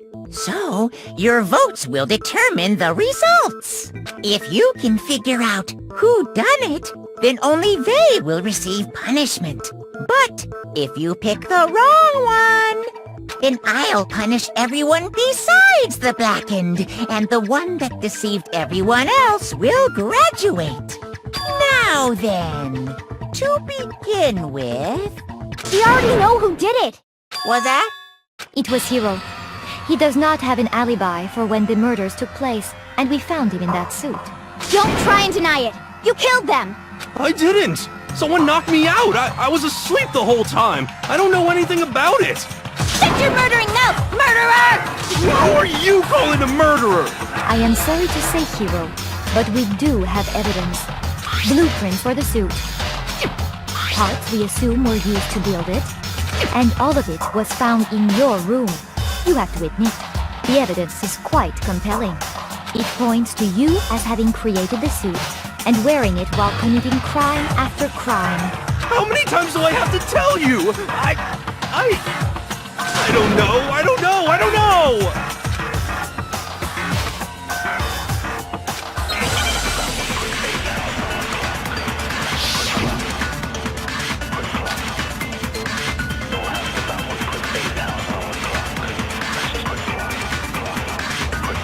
Everything we found in your room.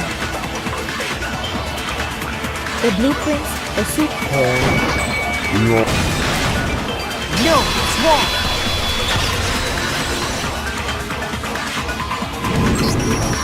Are we sure Hiro really made those blueprints? What do you mean? Well, take a look at this. It's the note that Hiro wrote, asking everyone to meet up after Alter Ego disappeared. The handwriting's obviously different, wouldn't you say? When you compare it to the blueprints. There's no way you could think the same person made both of them. Unless that person made it a point to disguise their handwriting. No, the differences are bigger than that, I think. Come on! I'm not smart enough to think of trying to change my handwriting anyway. So Makoto, are you saying you don't think Hiro's the culprit? And he's not the only one. I think Hiro's innocent as well. Then who was in that Robo-Justice suit? Is it like Hiro said? Was there really someone running around in a second suit? The suspicious individual hidden within the suit. Go ahead, Makoto. Tell them who it was. So? Who was in the Robo-Justice suit?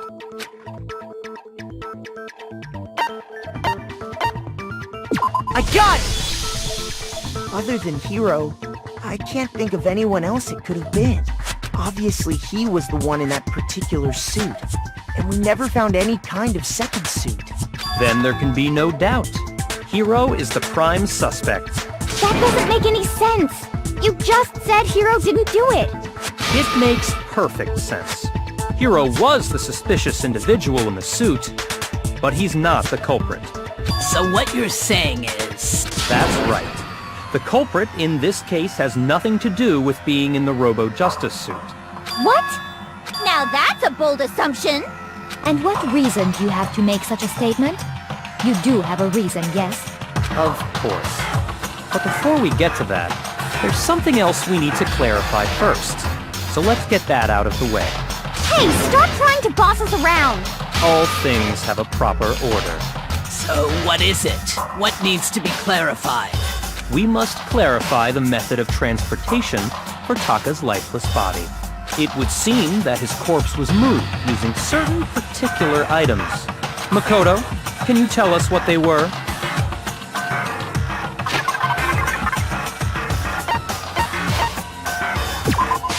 I got it!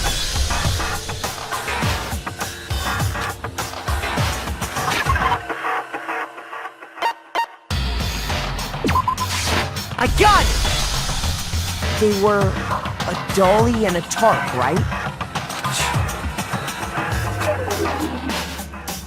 So, let's see if I can explain. Taka's body disappeared from the equipment room, and then we rediscovered it in the repository. And when we found it for the second time, it was wrapped in a blue tarp, right? It was the same tarp that, up until then, was stored in the equipment room. So the killer must have seen it there and decided to use it when they moved Taka's body. That way, they wouldn't leave any bloodstains while they were moving it. Okay, that explains the tar. And the dolly? Same thing. I'm sure the dolly was in the equipment room when we first found Taka's body there. But when the body disappeared, so did the dolly. Later, when Taka's body reappeared in the repository, so did the dolly. In other words, you think they used the dolly to move the body, am I right? But are you sure you are not mistaken? Huh? Are you absolutely positive the dolly was in the equipment room when we found Taka's body? That dolly was made specifically for moving large objects between the repository and the art room. It would be very strange indeed to discover it had made its way to the equipment room. Is it not possible that it was in the repository all along, and you simply didn't realize it? She's raised an objection. How do you respond? There is no shame in being wrong. Nobody expects much from you anyway. We have all accepted the fact that you rarely understand what is going on around you.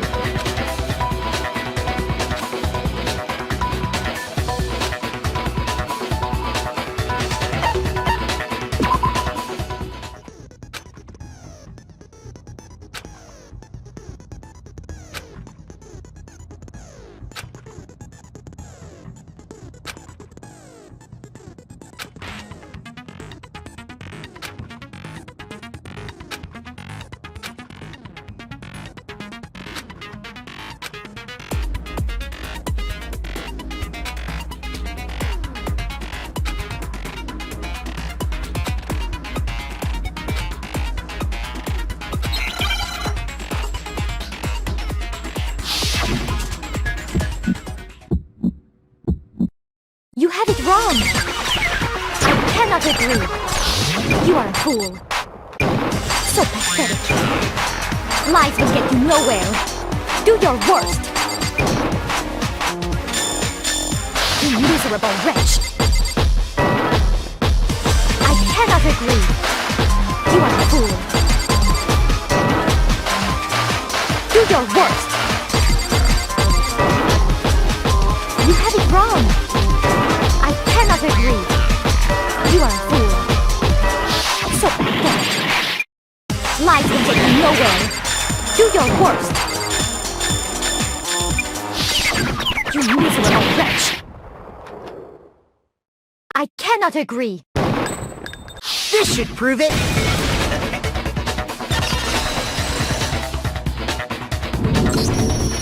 If you're asking for proof that the dolly moved, I have it right here.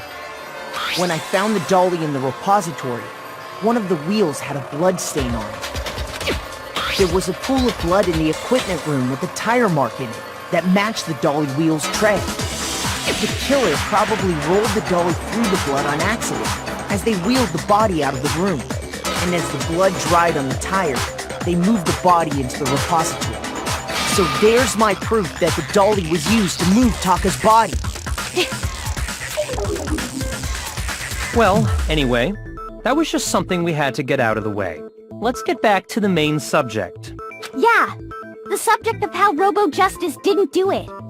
Because if it's not a killer robot, then what kind of robot is it? I'm not sure that really matters. I'd be happy to explain why the occupant of the suit couldn't possibly be the killer.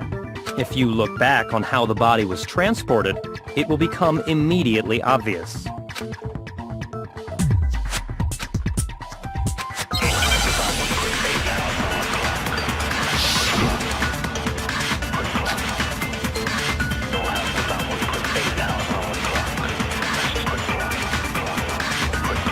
As we know, Taka was killed in the equipment room.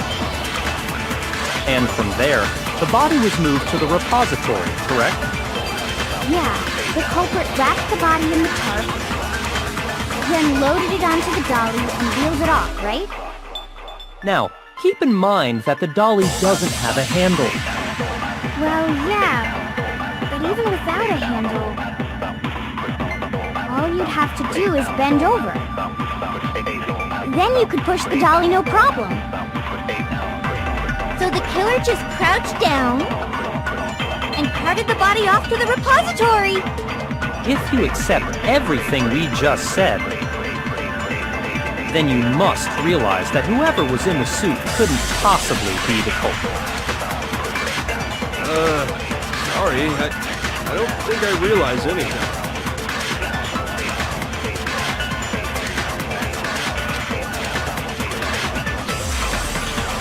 As we know, Taka was killed in the equipment room. And from there, Yeah, the culprit then loaded it onto... now, keep in mind, Well, yeah. All you'd have to No, it's wrong!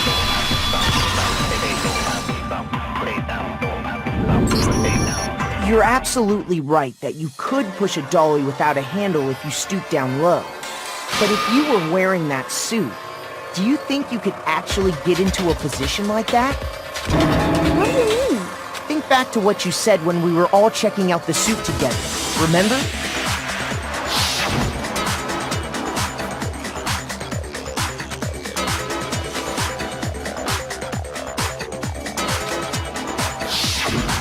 When you're in that suit, not only can you not see your feet, but you can't even bend at the waist. Am I right about that?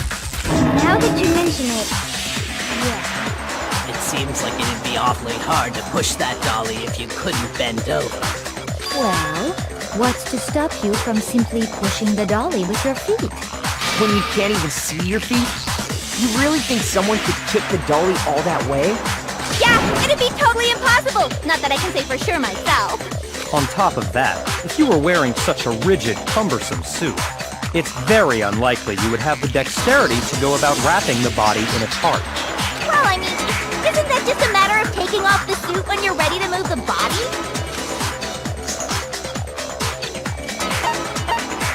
I got it!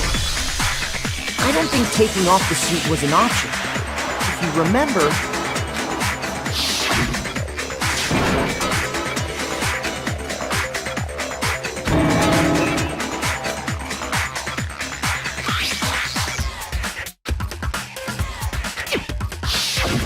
That's true. It seems impossible to put the suit on or take it off without help. Then, you really can't take it off by yourself? Hero wasn't just making it up? Of course I wasn't making it up. If he could have gotten it off by himself, I don't think he would have let us see him wearing it. Showing up in the suit was basically an invitation for everyone to suspect it. Yeah, that's right! So, it's really, really true that Robo-Justice couldn't have moved the dolly? To be clear, whoever did move the body, it couldn't have been Hero in the robot suit, correct? No, wait. Just a second, if you please. Have you forgotten about the picture that I took? You all got a good look at it, did you not? The image of Hifumi being dragged away by Robo-Justice? If whoever was in that suit is not the culprit, how do you explain that? Besides, do you remember what the now deceased Hifumi said?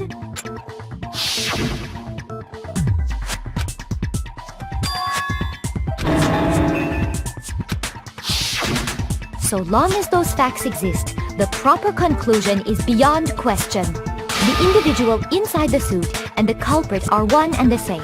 It was Hero, without a doubt. Yeah. Yeah, that's gotta be right. Hold on a second! It's still far too early to reach that conclusion. Besides, there's no hurry to decide who did it. Before we rush to a verdict, shouldn't we explore every single possibility? Instead of seizing on one viewpoint, the truth is uncovered by analyzing things from every angle. Perhaps, but where do we go from here? Let's review this series of unfortunate events from the beginning. Maybe we'll uncover something new. What a pain in the ass! I don't disagree, but our lives are on the line. If this is what it takes, we have to do it. Plus, maybe we'll get to find out where the heck Kyoko was when everything went down. All right then, let's take another look back at what happened. I suppose we could start with this morning. 4 of us gathered together in the dining hall. Makoto, Hina, Kyoko, and myself. We waited there for quite a while, but nobody else showed up, so we went to look for everyone. That was around 8 a.m. And as soon as we split up, Kyoko went missing. Soon after that, Hina found Celeste in the rec room and quickly came to get Makoto and me. It seems I was unconscious for about an hour after I was attacked by my mystery assailant. I know it was an hour because I remember being attacked a little after 7. That was when we saw Celeste's picture and discovered that her assailant had been wearing a strange costume. As it turns out, it was Robo-Justice. It also soon became clear that this same Robo-Justice had abducted Hifumi. We were soon joined in our search by Byakuya and Toko, and then went on to find Hifumi in the library. He was injured, so we took him to the nurse's office and resumed our search for the suspect. But not long after leaving the nurse's office...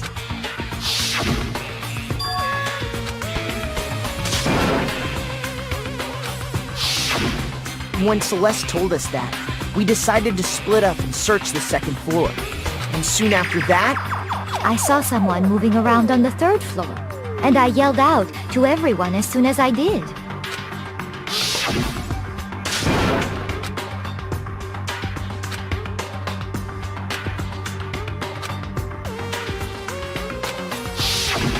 and then...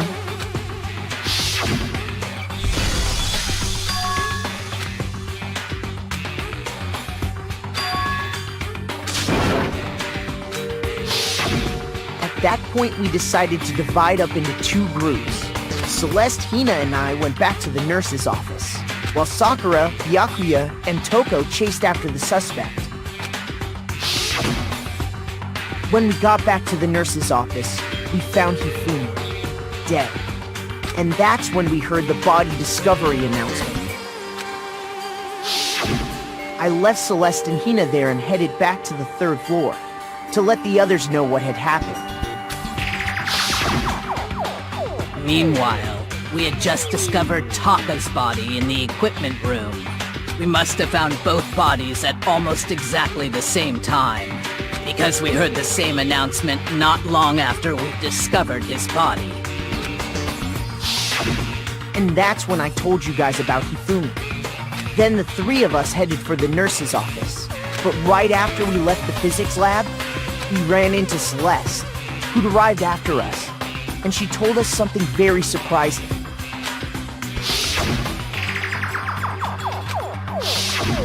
We rushed back to the nurse's office and saw that she was right. Then we remembered we'd left Toko passed out in the equipment room, so we hurried back again.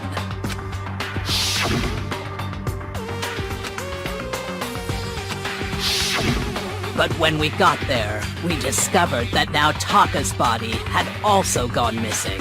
Next thing we knew, we were searching the school for 2 missing dead bodies. And after some time... Celeste informed us that she'd found the bodies, and we all headed to the repository, which is where we rediscovered the corpses. I think that about covers it. I see. The whole thing sounds exceptionally complicated.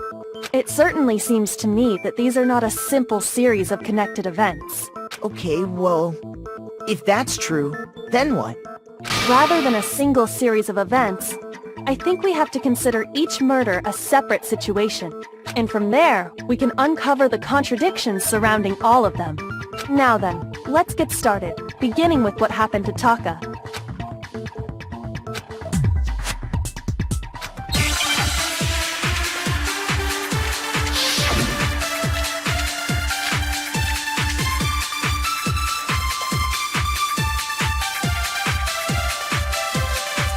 So, regarding Taka's death, I wonder if he died before Hifumi. Or perhaps it was after? We already know what order they were killed in. Taka came last. What makes you say that? Because of the number... It's true that Hifumi was killed with Justice Hammer 3, while Taka's death came from a swing of Justice Hammer 4. See? So it's obvious Taka came after.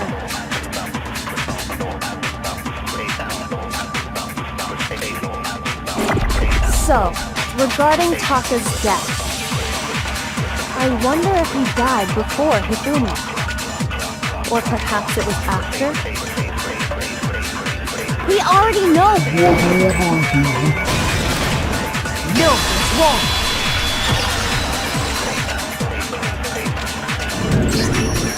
Hold on. There's no reason to assume that the hammers were used in the same order as their numbers. If anything, that's just another way the killer tried to disguise their actions. So you're saying the culprit wanted us to think the hammers were used in order, but in reality, Taka was killed before Hifumi? Okay then, let's see the proof.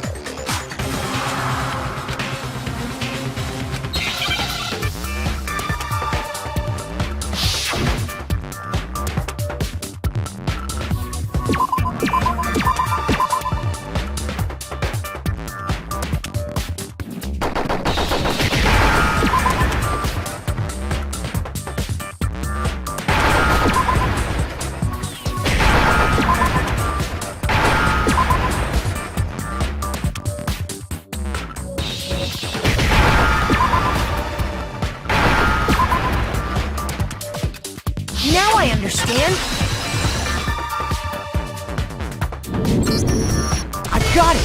Taka's wristwatch. See? Look.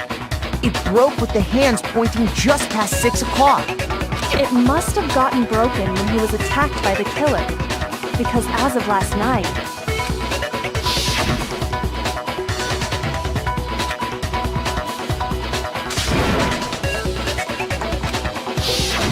so if it wasn't broken after 6 last night, then he must have been attacked around 6 this morning. And that would be his official time of death. But if that's true, then he was killed well before Hifumi. And before Celeste was attacked this morning, which happened around 7. That's right. Taka was killed before any of the other incidents took place. That simple fact slipped past all of us. We made the wrong assumption about the order of events, all because of those justice hammers. That's exactly why the culprit wrote the numbers on each hammer and had them increase in size. That way, when we saw how they were used in each incident, we'd easily make that wrong assumption. Now, if Taka was killed around 6, then everyone's alibis for his murder go out the window. Because when he was killed, we hadn't met up in the dining hall yet. That may be true in the case of Taka's murder, but all of our alibis still hold true for Hifumi's death. That's right. With him, at least, we're all safe.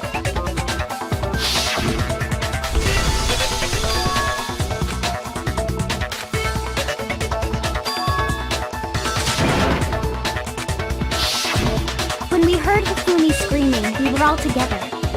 Except for Hiro and Kyoko. Then we all ran down to the nurse's office, and that's where we found his body. That's totally true! We're all in the clear! Oh, I know!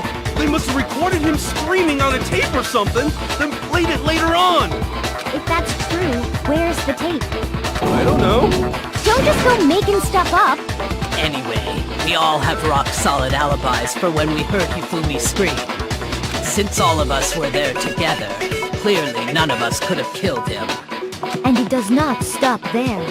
There was also the moment when we discovered his body had disappeared. When his body vanished from the nurse's office, Hina and I were in the bathroom together, while everyone else was in the equipment room, correct? And then there's the disappearance of Taka's body from the equipment room. At that time, we were all gathered together in the nurse's office because of Hifumi going missing. Well, don't forget, I was passed out in the equipment room the whole time.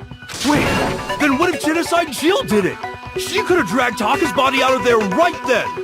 Even if she could pull that off, there's no way she could have done the same with Hifumi's body. Because, as we just established, she was passed out in the equipment room when his body disappeared. Besides, I didn't do either of them anyway. In other words, it is impossible that any of us could have killed Hifumi or moved either of their bodies. On the other hand, Hiro and Kyoko had disappeared, so they most certainly could have done those things. So what now, Kyoko? For now, we can't get fixated on who did it, or we'll just keep going around in circles. So instead of who, I propose we start talking about how. In particular, I think we need to figure out how Hifumi's body got moved. That's true. We searched everywhere, but we couldn't figure out how to explain his body disappearing. And according to what Celeste said,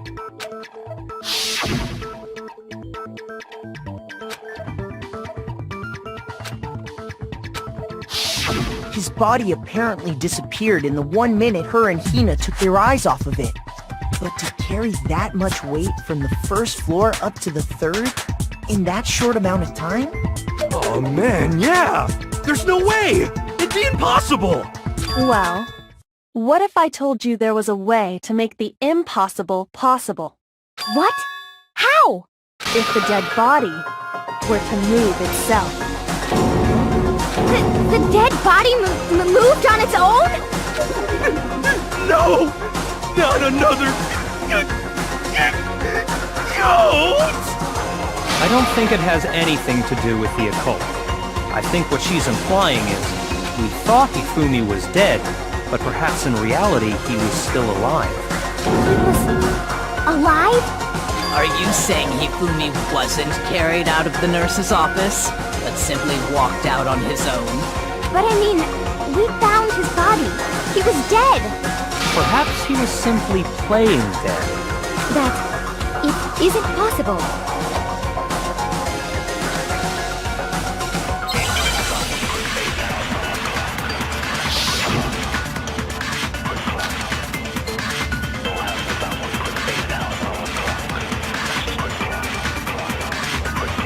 Are you saying that when we first found Hifumi in the nurse's office, there's a chance he was actually still alive?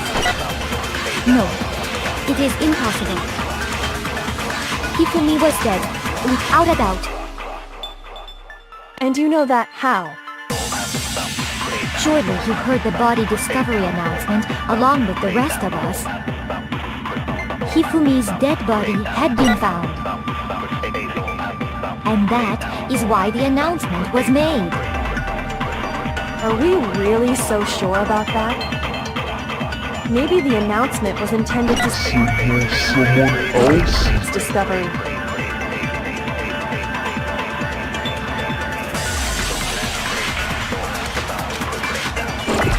Are you saying that when we first found Hifumi in the nurse's office, there's a chance he was actually still alive? No, it is impossible. Hifumi was dead, without a doubt. And you know that how? Surely you heard the body discovery announcement along with the rest of us. Hifumi's dead body. no, it's wrong!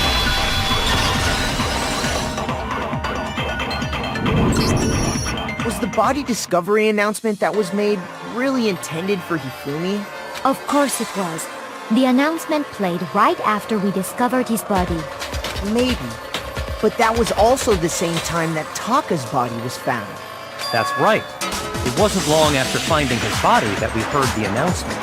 So there's a good chance we made a mistake in there somewhere. I think we've confused whether the announcement was for Hifumi or Taka. First of all, if 2 bodies had been found, there really should have been 2 announcements. Maybe Monokuma simply got lazy and rolled them together into one. What do you say, Monokuma? Any comment? Well, it's a very sensitive issue, so I can't go into too much detail. But what I can say about the body discovery announcement is that it's only broadcast when 3 or more people find a dead body for the first time. That didn't answer our question, man. We're asking if you're a lazy bum. No, actually, that was plenty. Huh? He said it's only broadcast when a body is discovered for the first time. even if we find the same body again later, he won't make the announcement again. If that's true, then why was the announcement made again later on? Huh? Later on? Exactly. We heard the body discovery announcement twice.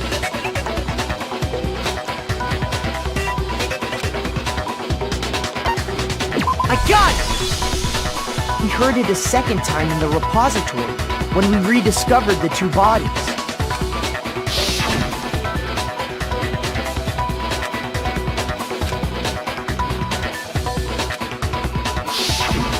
It didn't seem weird at the time, but it contradicts what Monokuma just told us, doesn't it? Exactly. If we were actually rediscovering both bodies, the announcement shouldn't have played. And in reality, when the two dead bodies were rediscovered, one of them was actually being discovered for the first time. So, when we found Hifumi the first time in the nurse's office, he wasn't actually dead yet. Meaning, he wasn't actually found dead until we came upon him in the repository. And that's just part of it. There's one other thing that leads me to believe he was still alive in the nurse's office. I know! Because he was super good at playing dead! Bada bing, bada boom! That is the worst logic I have ever heard. But honestly, I do not think there's anything that can prove he was still alive. Okay then, let's take another look at the events surrounding the discovery of his body. Then it should become clear whether he was really alive or not. This whole thing is pointless.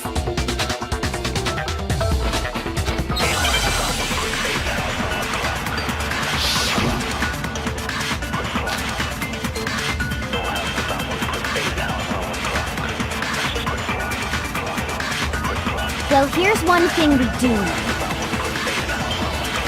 The first time we found Hifumi's body was in the nurse's office. And then, while me and Celeste were in the bathroom, his body disappeared. And the next time we saw his body, it was in the repository. But when you compare his body before being moved and his body after being moved, other than the change in how it was positioned, there was no... No, it's wrong!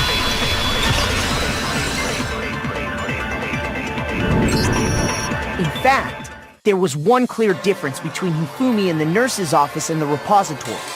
His glasses. That fact alone proves that he was only playing dead in the beginning. Perhaps you'd like to fill the rest of us in? When we found Hifumi in the nurse's office, his glasses were covered with blood. But when we found him again later in the repository, they were spotless. And I found the item he used to wipe them clean in the nurse's office trash can.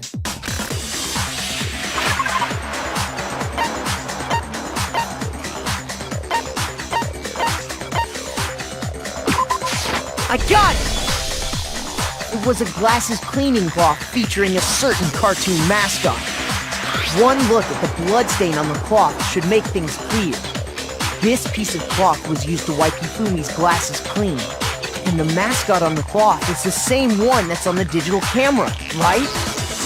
And whose digital camera was it? Hifumi's, of course. The character was Princess Tiggles from Demon Angel Pretty Pudgy Princess, I think. I highly doubt anyone but Hifumi would have brought something like this to school. I see your point. And the only people here who wear glasses are... I wouldn't be caught dead using a tacky piece of garbage like that. A few tissues is all I need to keep my glasses clean. Then there's no question. It belonged to Hifumi. So what you're saying is... what exactly? What I'm saying is, the blood on his glasses was wiped away using his own glasses cleaning cloth. Even if that is true, it does not mean he wiped the blood off himself. But who would benefit from a clean pair of glasses other than the glasses owner? That's a good point. Well, it must have been him, right? So let's assume that Hifumi was still alive in the nurse's office. He pretends to be dead. Then when he's alone, he wipes his glasses clean so he can see. Then he stands up and walks out on his own 2 feet. And with that, the impossible task of moving his copious corpse becomes possible, wouldn't you say? But then, if he was just pretending to be dead, what was with all that blood? Was it paint or something? The fridge in the nurse's office contains packs of blood for emergencies. He probably used one of those. He figured if he was gonna play dead, he should go all out, so he just dumped it everywhere! But he got crazy with it and had to wipe his glasses off when he was done! God, what an idiot! And if Hifumi was still alive at that point, the disappearance of Taka's body is easily explained. It should be perfectly obvious who must have moved Taka's corpse. I got it! It could only have been Hifumi. While we were all gathered in the nurse's office, he went to the equipment room and took Taka's body. That also explains how the door to the repository got locked. The door was locked? Well, after the bodies disappeared, we all went looking for them, right? So me and Sakura headed for the repository. But when we got there, the door was locked. And the repository door can only be locked from the inside. Which means, when Hina and Sakura got to the repository, someone was already inside. And it could only have been Hifumi, who just finished stashing Taka's body there. He convinced us all he was dead, and when he saw his chance, he dragged Taka's body to the repository. So, Hifumi wasn't just another victim in this case. He was one of the assailants. But that means he took part in the murders. I just can't believe it. If you're having trouble, would you like me to show you one more piece of evidence? There's more? Oh, absolutely. The single biggest fact pointing to his involvement has yet to be revealed. You know what I'm talking about, right, Makoto? The item he took off of Taka's lifeless body?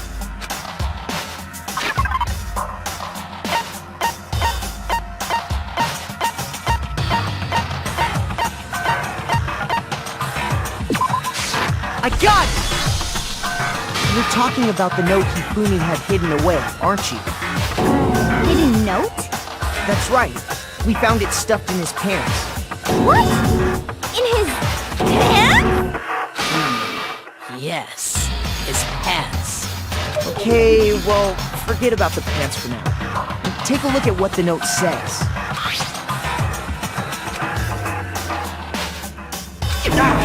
That's the note I was telling you about. The one that told me where to go. Huh? Wait, this one's a little different. In my note it said, Monokuma can't find out, so don't tell anyone else for now. Let's meet in the rec room at 1 a.m. I see. Then this note isn't the same one Hiro got. It's not the same? In other words, the killer got in touch with another person besides Hiro. And that person could only have been... I got it! That's right! Taka! The killer used this note to draw out Taka and murder him. Hello? Over here! Objection! Objection! I don't really understand what's going on, but Hifumi had that letter, right? So whoever wrote it wasn't drawing out TikTok, they were drawing out Hubby! Just to be clear, TikTok is Taka and Huffy is Hifumi, right? Ugh! Yes! Why must you ruin it every time?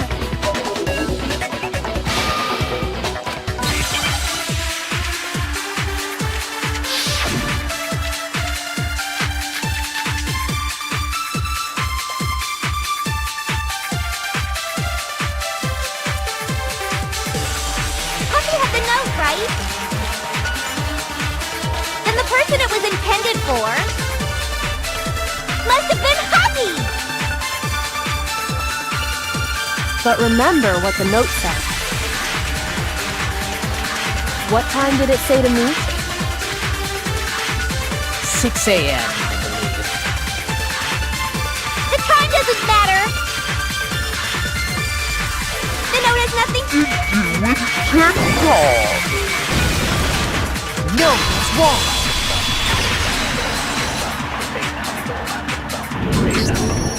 No, there absolutely is a connection. What the hell are you talking about?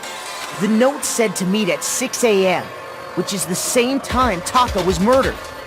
We've already proven that using his wristwatch. But there's more. Look where the note says to meet. The equipment room, right? Which is where Taka was killed. I see. So, Taka was murdered at both the time and place written in the note. I think that should be plenty to show that this note was definitely meant for Taka. Well, when you put it like that... No further objections! Then someone used that note to trick Taka. Just the same as me. The culprit really is a cold-blooded monster. Telling people they found a way out. But if they gave the note to Taka, what was Hifumi doing with it? Stuffed down his pants, no less! Most likely, Hifumi stole it off Taka's corpse after he died. He stole it? Where's your proof? Go ahead, show us.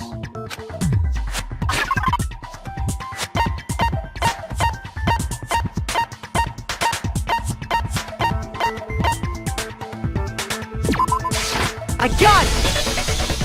When I searched Taka's body, I saw that his lifeless hand was gripping a small scrap of paper. If I'm right about this, the sheet of paper this piece came from is... I knew it! It fits perfectly with the note we found hidden on Hifumi. Then Taka's scrap and Hifumi's note. Yup, they're from the same piece of paper. Hifumi had the note meant for Taka, while Taka's corpse still grasped a small piece of that note. There's only one way to explain it. Taka died clutching the note. Hifumi tried to free the note from its death grip, leaving behind only one small scrap. Did I get all that right? That means Hifumi knew the note was important. Exactly, which proves that he was an accomplice in the murder. Whoa. Yeah. After seeing all this, Hifumi was super involved in this whole thing for sure. In fact, he was behind the whole thing. In fact, he's still alive! Sorry, no. When we found him in the repository, Hifumi was truly and completely dead. The second body discovery announcement proves that. So then, who killed Hifumi? Whoever did is the mastermind, the true killer. He was killed in the repository, so he must have been killed not long after transporting Taka's body. So, he must have been killed after Taka's body vanished, but before we found both bodies in the repository. During that time, we'd all split up and were searching for Taka's missing body. In other words, during that time, none of us have alibis. Wait, but me and Sakura were together. Stop trying to steal the spotlight, you stupid walrus! Who are you calling a walrus? Anyway, when they were killed bothers me too. But there's something that's been bothering me even more. And what might that be? The weapon they used to kill Hifumi. The weapon? Yeah, because I mean, according to the Monokuma file, the way Taka and Hifumi were killed was almost the same, with them having similar fractures and all. But Justice Hammer 3 and 4 were still laying around in the nurse's office and equipment room, right? So if Hifumi was killed in the repository, the culprit would have had to grab one of the hammers, kill Hifumi, then put the hammer back where they found it. But wouldn't that be seriously risky for him? I'm surprised. It seems there's some semblance of a brain knocking around that skull of yours after all. Hell yeah, it's packed in there good and tight. He's right, though. I don't understand it either. The Monokuma file makes it clear that they were killed using similar instruments. But if the hammers were already laying around those other rooms... So the question is, how could the culprit have gotten their hands on either of the hammers? Personally, I haven't a clue. So which hammer was used to attack Celeste? Number 1 or number 2? Those were accounted for in other rooms too. And I don't think either one is big enough to kill someone. Then, Is it not possible they used a different weapon? I don't think it is possible. They were both killed with the same kind of thing, right? So then, what was used to kill Hifumi?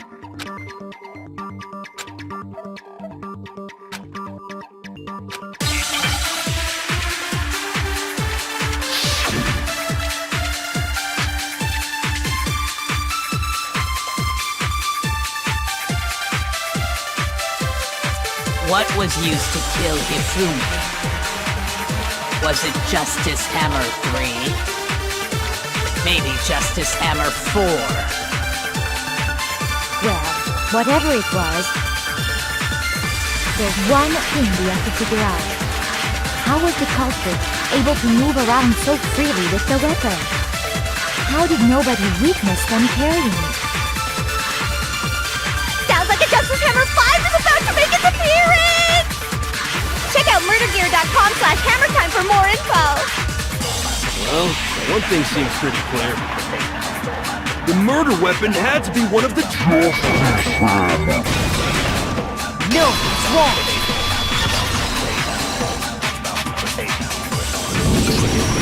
The murder weapon wasn't a justice hammer at all. No, it was something completely different. But, seriously? A different weapon? Specifically, a hammer from the repository. The killer could have easily used that to kill Hifumi. Now, all the hammers in the repository were covered in flecks of grit and debris. But for some reason, one of them had been scrubbed clean.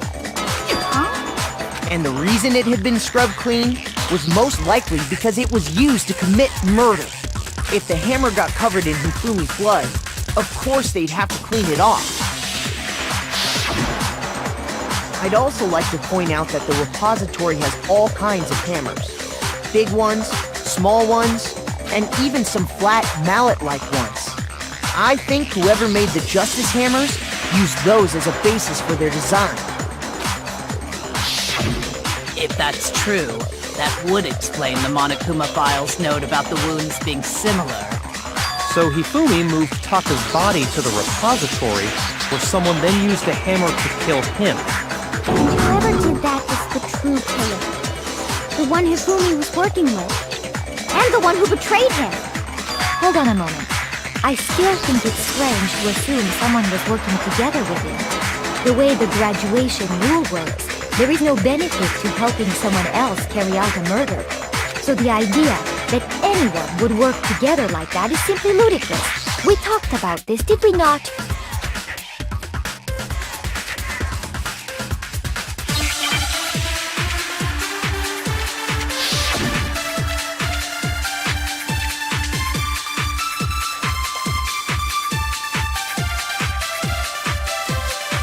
Based on the rules that have been laid out for us, even if more than one person is complicit in the murder, only the one who actually carried out the act can graduate and survive. Assuming the rule holds true, it is simply impossible that two people work together on this. That is how the rule was explained to us. But that only really applies if there's one murder, right? In this case, however, two murders.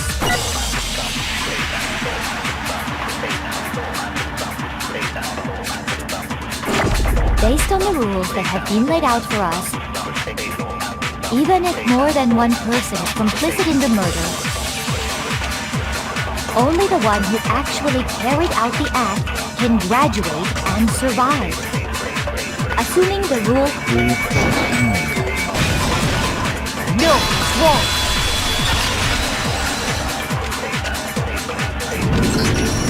Since there were two murders, it's at least plausible that more than one person was involved. What do you mean? If there'd only been one murder, then yes, the idea of an accomplice isn't really worth considering. Naturally, if only one person can be saved per murder, an accomplice has no risk versus reward benefit. Risk versus reward benefit? The payoff for working together. The reward that balances out the risk of taking part in a scheme. There's no point in being someone's accomplice if there's no benefit to you. However, if there were some potential mutual reward for the risk, then cooperation becomes possible. You're saying that two people could act as each other's accomplices to commit two separate murders. I think that's what the true killer told Hifumi. They would each have an accomplice for their crime. And based on the case's events, Hifumi would have been the first one to act, murdering Taka. They made him carry out the first murder so he couldn't back out of helping them later on. So in this case, there wasn't one single person committing multiple murders. Instead, each person killed someone, creating two separate incidents. And it only looked like one person because that's how the true killer designed it to look. A single suspicious individual, a similar weapon used in each crime, disappearing bodies. By creating one seamless set of circumstances, they made it look like one person was behind it all. The mastermind picked their target and managed to convince him to go along with their plan. And then, to avoid the no accomplices rule, they simply killed their accomplice. Which, if true, means that betraying Hifumi was part of the plan from the very beginning. That's just awful! How could anyone be so cruel? You think so? I can't help but admire its cunning. Still, their choice of accomplice seems odd.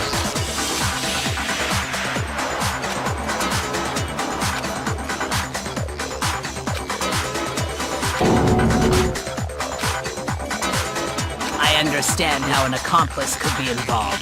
But then, who was the one pulling Hifumi's strings? That's problem numero uno right now!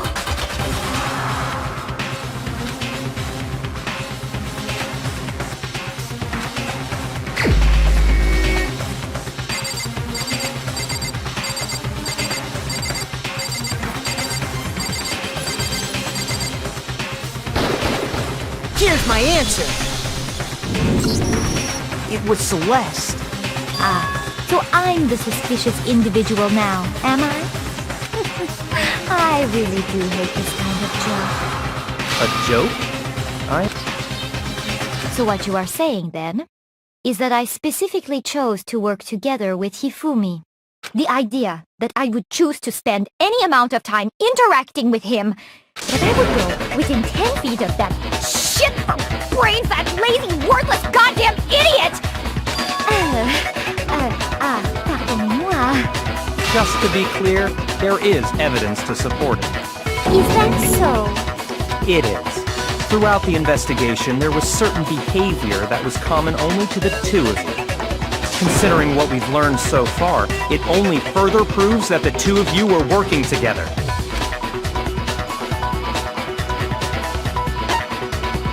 I got it! The behavior they had in common has to do with the suspicious individual in the suit, doesn't it?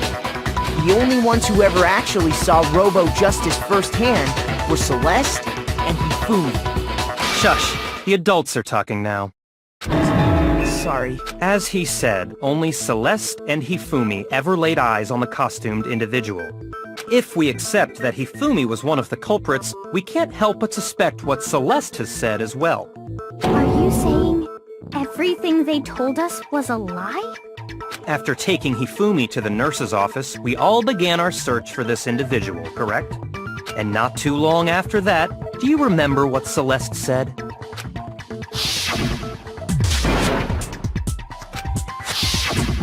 We headed to the second floor specifically because of what she claimed to have seen. Next, to draw us all to the physics lab up on the third floor, She let out a blood-curdling scream. and when we'd all come to see what was wrong, what was it she said?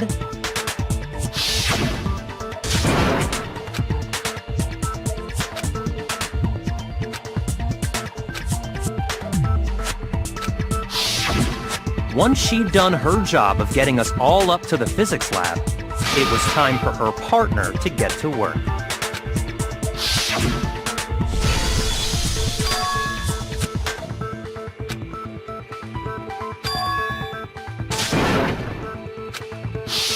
It was to get us to divide into two groups. So that we would discover both bodies at the same time? In fact, Celeste was precisely the one who proposed that we split up.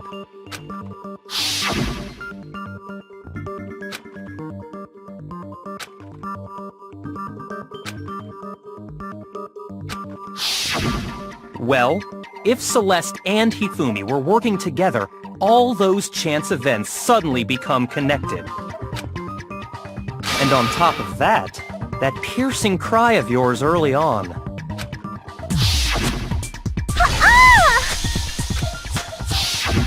That was to signal Hifumi, wasn't it? It was your way of telling him, we're on the 3rd floor, everything's going according to plan. Why else would you let out a scream that could have carried across the sea? I just realized another strange thing. When we found Hifumi in the nurse's office, who we now know was only pretending to be dead,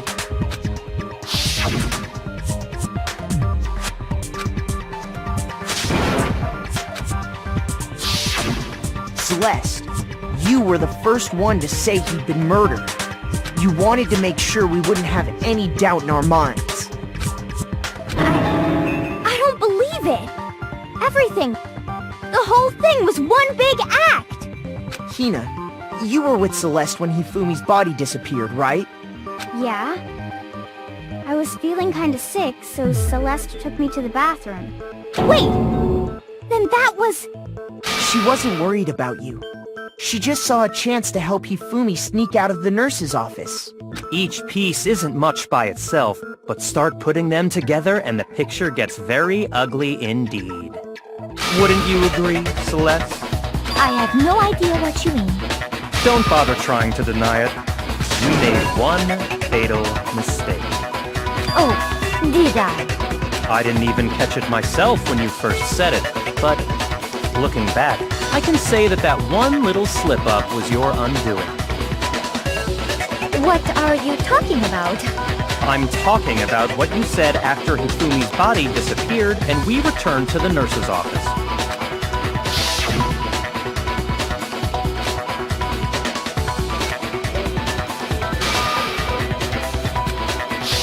I remember her saying that too, but I don't understand what's so strange about it. Then pay attention. Sakura, Toko, and I were first to discover Taka's body in the equipment room. Then Makoto showed up and told us Hifumi had been killed. So Sakura and I left with Makoto. Once we were in the hall, we ran into Celeste, and the 4 of us headed to the nurse's office. Now, the entire time we were together, none of us said anything about Taka being dead. Think about it. Celeste's comment doesn't make sense. It was completely out of place. Yeah, I see what you're talking about. Although I don't really get what it means. You hear that, Celeste? Everyone's having some trouble understanding. Could you repeat what you said? If you're really not the culprit, you shouldn't have any problem repeating it, right?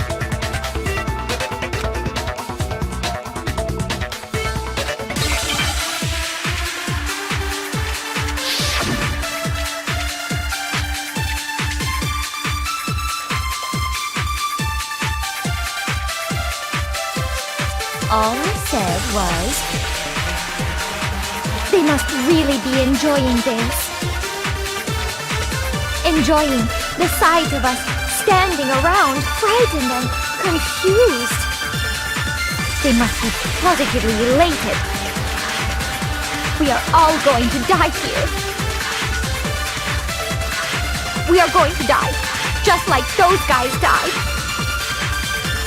And that is all I said. And that's all it takes to finish this. It's obvious, isn't it? What was so strange? Comment?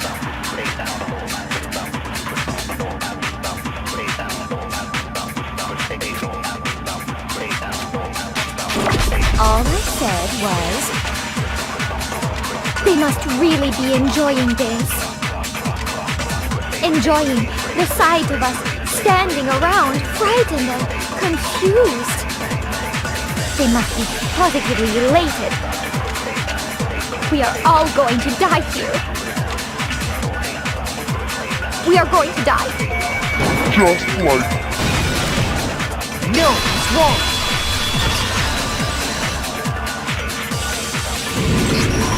That's right. There's no reason Celeste should have said, just like those guys died. When she said that, none of us had told her Taka was dead. Exactly. and we didn't run into her until after we were all out in the hall. So there was never any chance for her to have seen his body in the equipment room for herself. So how did you know, Celeste? How did you know more than one person had been killed? And how did you know they were both guys? Because Kyoko had also disappeared, right? So she could have been dead too. You all have such vivid imaginations. You know that? Imaginations? You claim that I was lying when I told you about the suspicious person I saw. Then what about the picture I took? How do you explain this picture of the costumed villain dragging Hifumi away? It has to be some kind of setup, right? So let's put the suit on, and then she used the camera's timer to set up the picture. Have you so quickly forgotten? You are the only one who could have possibly fit into that suit. Plus, I happen to know that this particular camera does not have a timer. In other words, it is an unassailable fact that this is a picture of Hifumi being dragged away. If everything I told you was a lie, how can this picture exist? Simple. Are we sure that's really a picture of the suspect dragging Hifumi away? What could you possibly mean by that? Surely there are other explanations than the one you've offered up. No, there is no other explanation.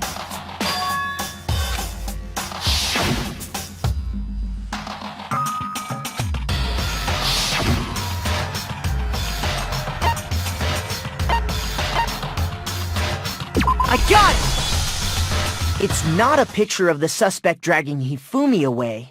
I would say it's a picture of Hifumi dragging the suspect away. That's certainly within the realm of possibility. The one being dragged off in that picture isn't Hifumi, but the person in the robot suit. We've simply been led to believe that it's the other way around. And the strange costume might only exist to lead us astray even farther. If you saw someone wearing something like that in this situation, of course you'd notice and be suspicious. That's what happened! You put me to sleep and made me out to be the bad guy in all this!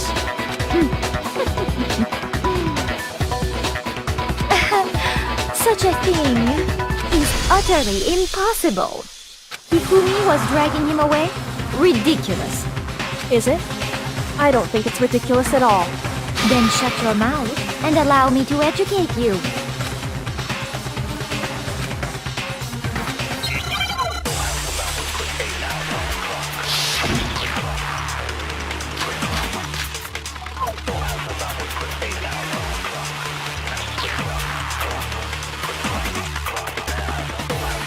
You dressed me up in that suit after I passed out! Then you just draped me across Hifumi and had him carry my weight! You tried to make me look like the bad guy! Like I said, ridiculous. As you can see in the picture, the suspect is standing perfectly upright. If the person inside the suit was unconscious, there's no way... No, it's wrong!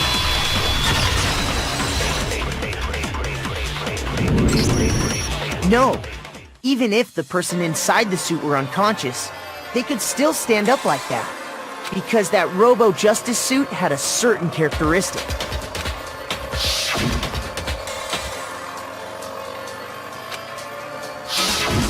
That's right! They totally made a mistake when they made it, so it couldn't bend at the waist. I'm not so sure that was a mistake. I think the suit was designed from the beginning to be used the way it was. Celeste and Hifumi took the suit they'd specially designed and stuffed Hiro into it. That's how they were able to fake that whole thing. The point of it all was to make us believe whoever was in the suit was to blame. Well then, I suppose this is checkmate. Checkmate?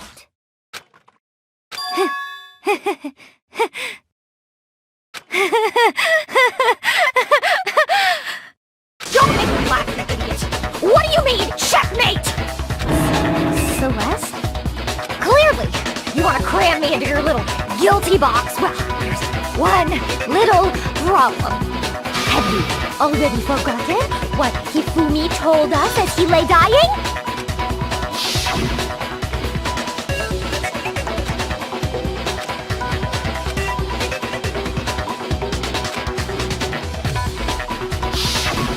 When we asked him who had attacked him, his answer was quite clear, was it not? He said, and I quote, Yasuhiro. In other words, Yasuhiro Hagakure! Wait, but my name isn't really Yasuhiro. It's actually Taro. Your confusing statements don't make any sense. You're only making things more complicated.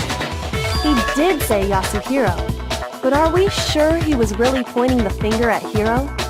What the hell are you talking about? I'll burn you alive! Kyoko, what do you mean by that? Think back to how Hifumi used to talk to us. How did he refer to each of us?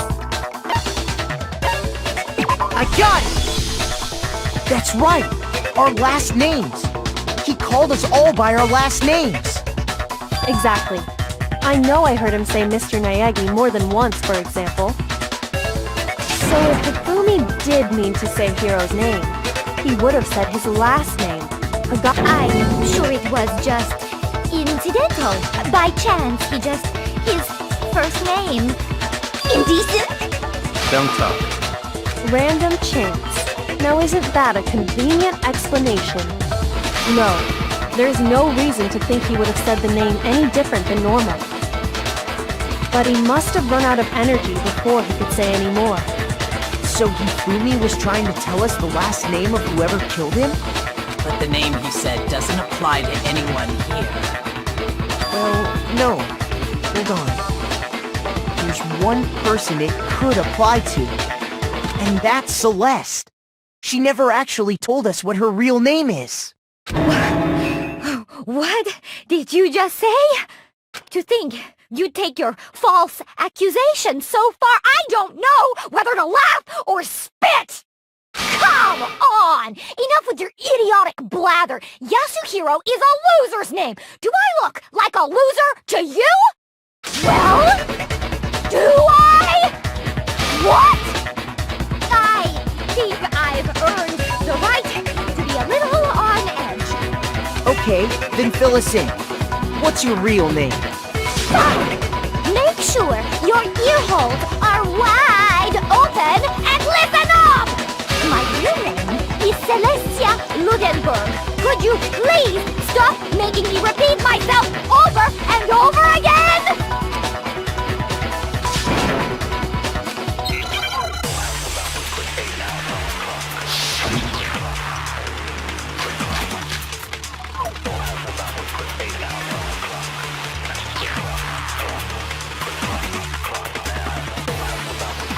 Hifumi was trying to tell us something.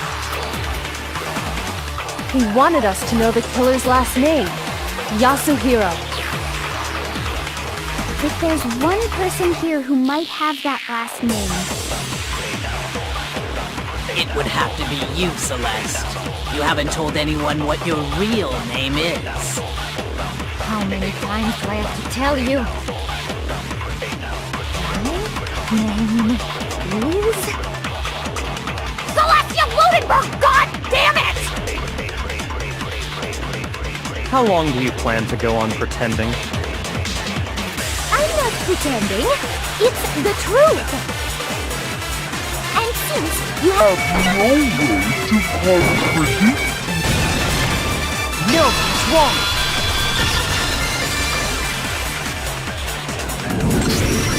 That's it. The handbook. What? Anytime you turn your handbook on, it shows the owner's name when it boots up, right? Monokuma told us all about it before.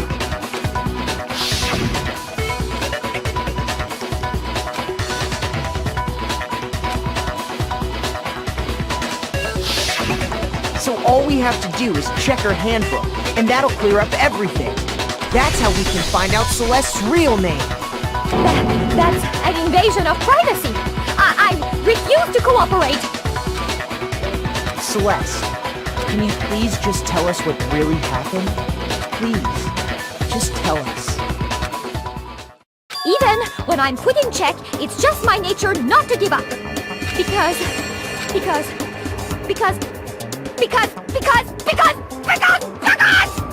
until the game's over, you never know what might happen. Fine then. Let me settle it. Let me go over the case again, from the beginning, and shed light on all your crimes. And that'll bring everything to an end.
The killer is you! Before anything, the killer persuaded someone to help carry out the murder. And that person was...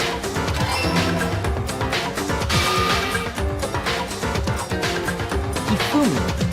With an accomplice, the killer was able to execute a number of otherwise impossible schemes.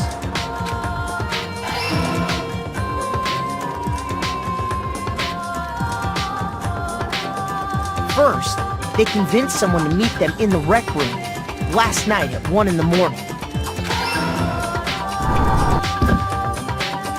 That someone they met with was Hiro. The murderous duo intended to pass Hiro off as the prime suspect. So when they met up with him, they drugged him, knocked him out, and stuffed him into the Robo-Justice suit.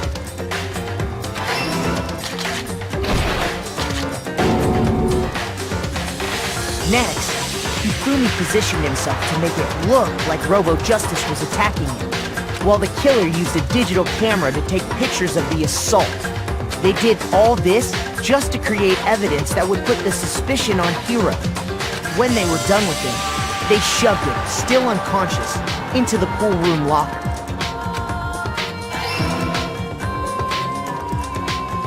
And then finally, at 6 a.m., they moved into the murder phase of their plan. They called Taka to the equipment room.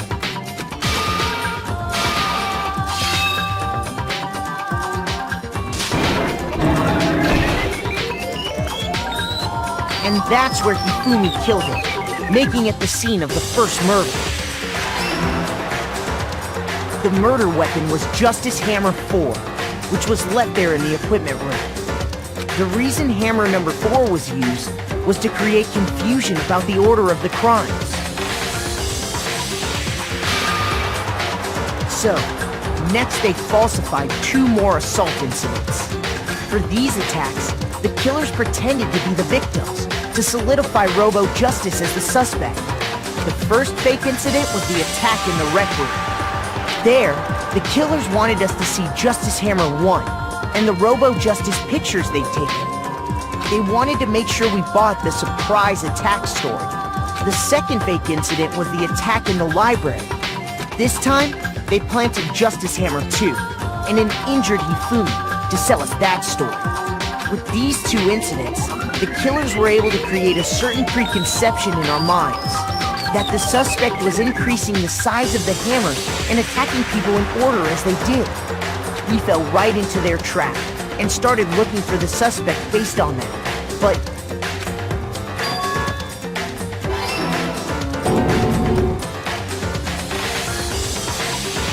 while we did that, we left Hifumi alone in the nurse's office. This was exactly what Hifumi was hoping for. He took a blood packet from the refrigerator and Justice Hammer 3 and turned the room into a crime scene in which he himself had apparently been brutally murdered. He let out a scream to draw us back, and when we returned, that's what we found.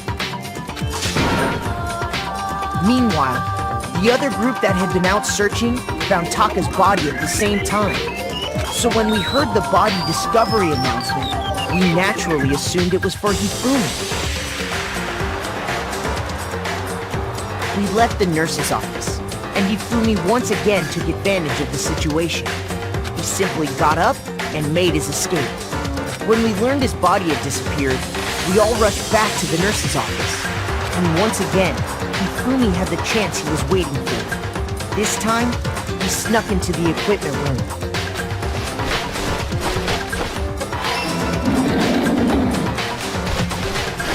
He wrapped Taka's body in a tarp and used the dolly to move it all the way down to the repository. That explains how each of the bodies disappeared. But even Hifumi didn't know what the true killer had in mind for their final act.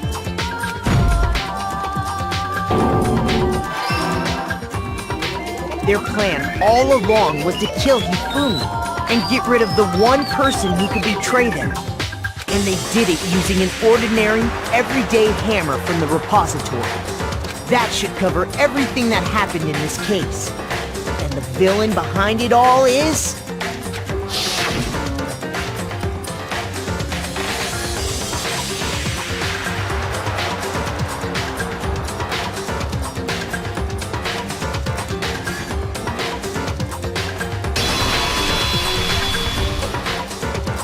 Celeste! Sorry, you lose. I lost? When was the last time I was forced to utter such words? They hang heavy around my neck. Then you admit it? You're the killer? Listen to you, trying to take charge, as if you're my private instructor. I, Celestia Ludenberg. Actually, no.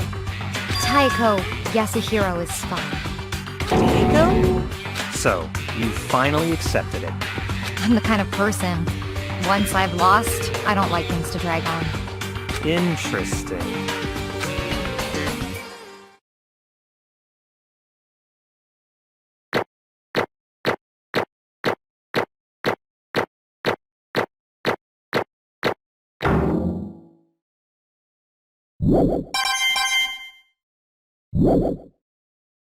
Okay, Monokuma.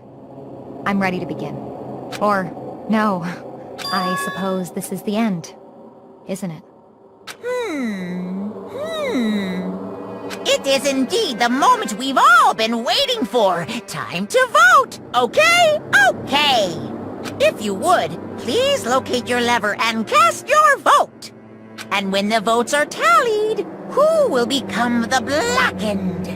Will you make the right choice or the dreadfully wrong one? What's it gonna be? What's it gonna be?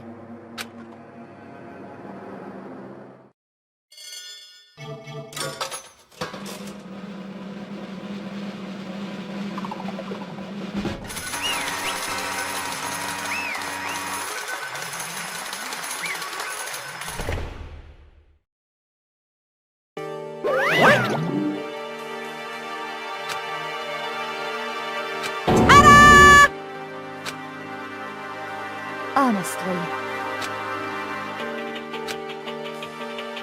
I knew it.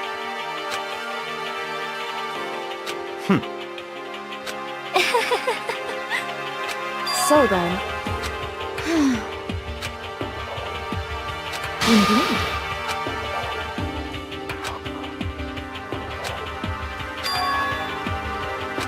Say what? just a second. In other words, Indeed. I see.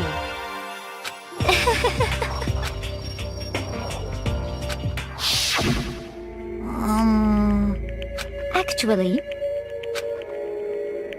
What? are you okay with this? Yeah! So then,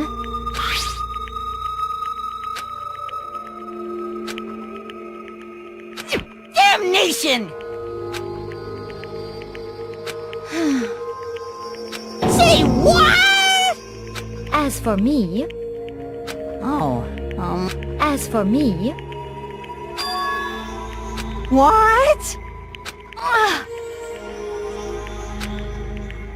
Damnation! Say what?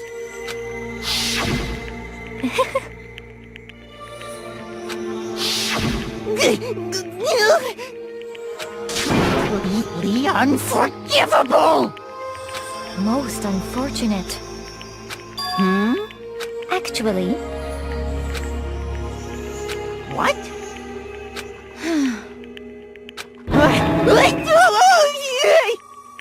indeed. Completely unforgivable! Honestly, I swear I will save her! actually,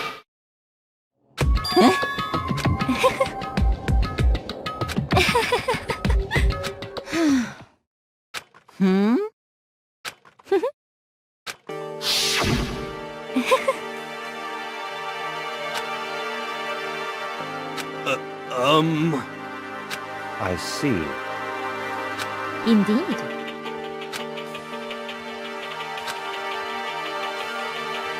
But Let's see.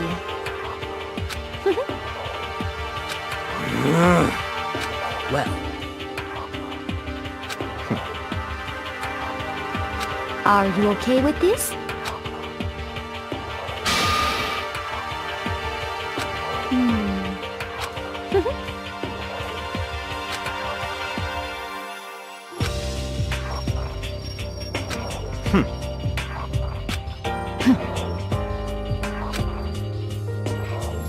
so in the end,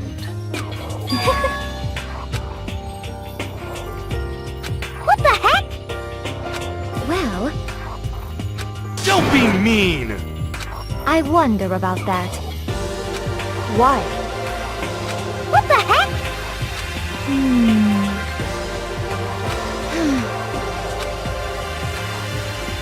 But You little bitch! Hey!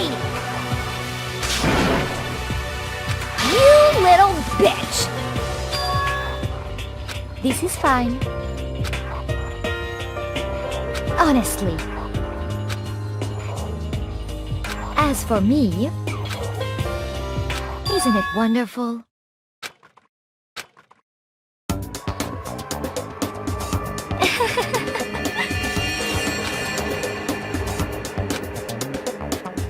This is fine.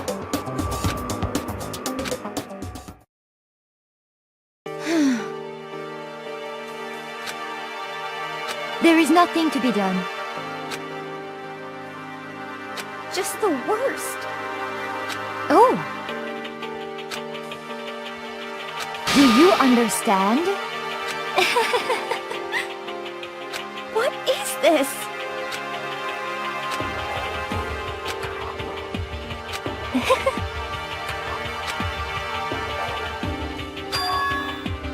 Yes, indeed. Isn't it wonderful? Hey,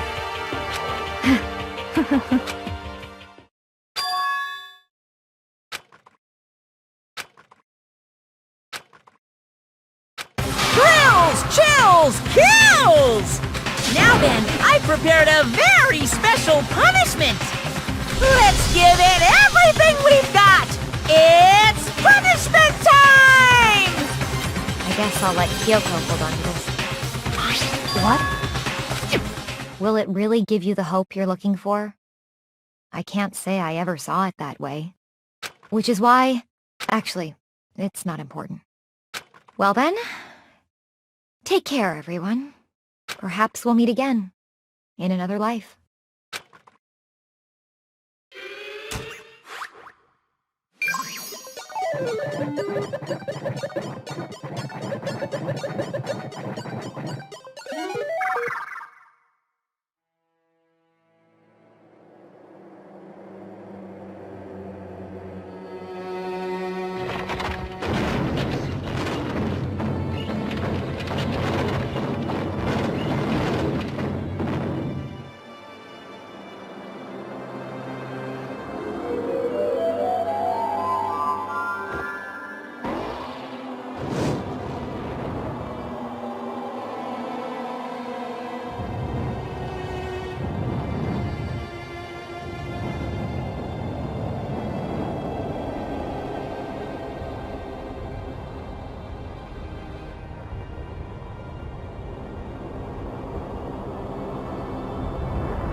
What are you gonna do? let me out of here! Too bad.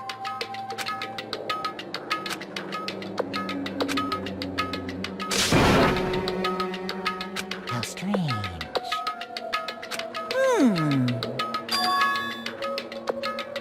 Hey! Hey! What? So then... You... Ooh! Hey, Ooh! How exciting!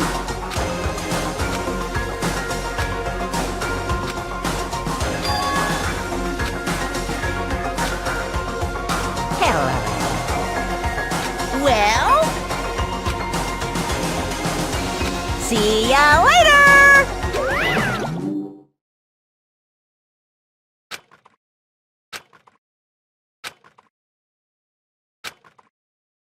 So...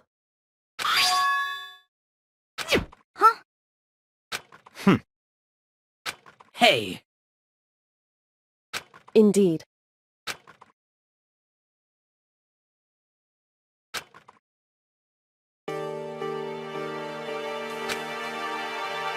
Hey, What? so... Come on.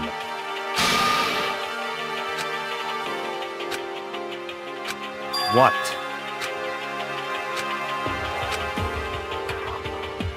Goodbye. well then. Yo!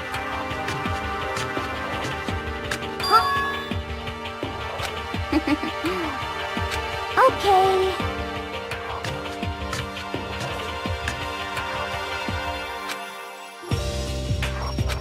Shall we go? So then...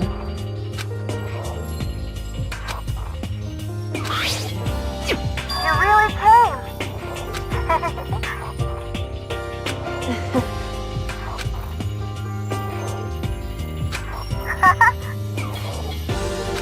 So,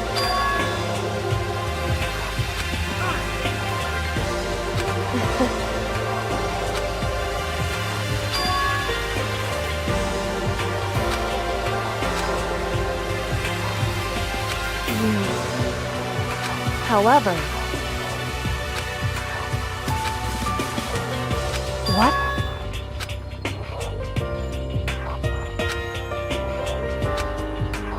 Indeed. What?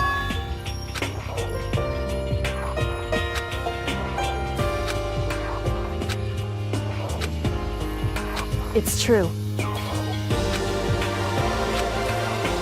That's fine.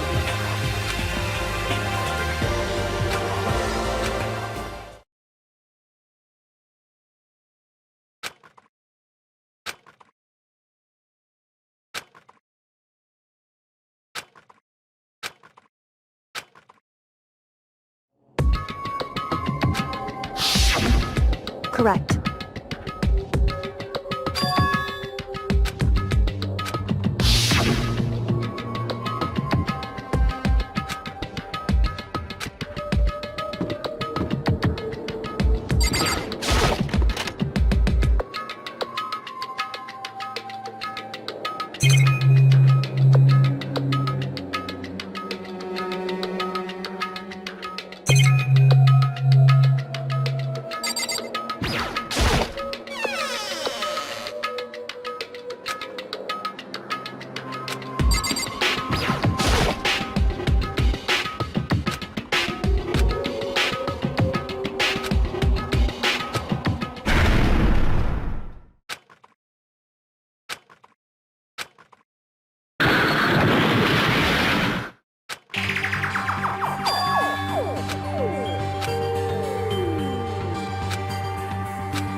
Correct.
Why, you... What do you think you're doing?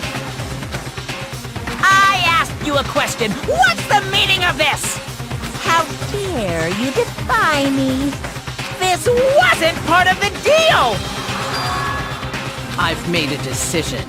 I will no longer retreat, no longer compromise, no longer regret. I've made my decision. I'm going to resist you. Okay. But you do realize what will happen if you go through with this, right? You haven't forgotten, have you? What I'm holding hostage?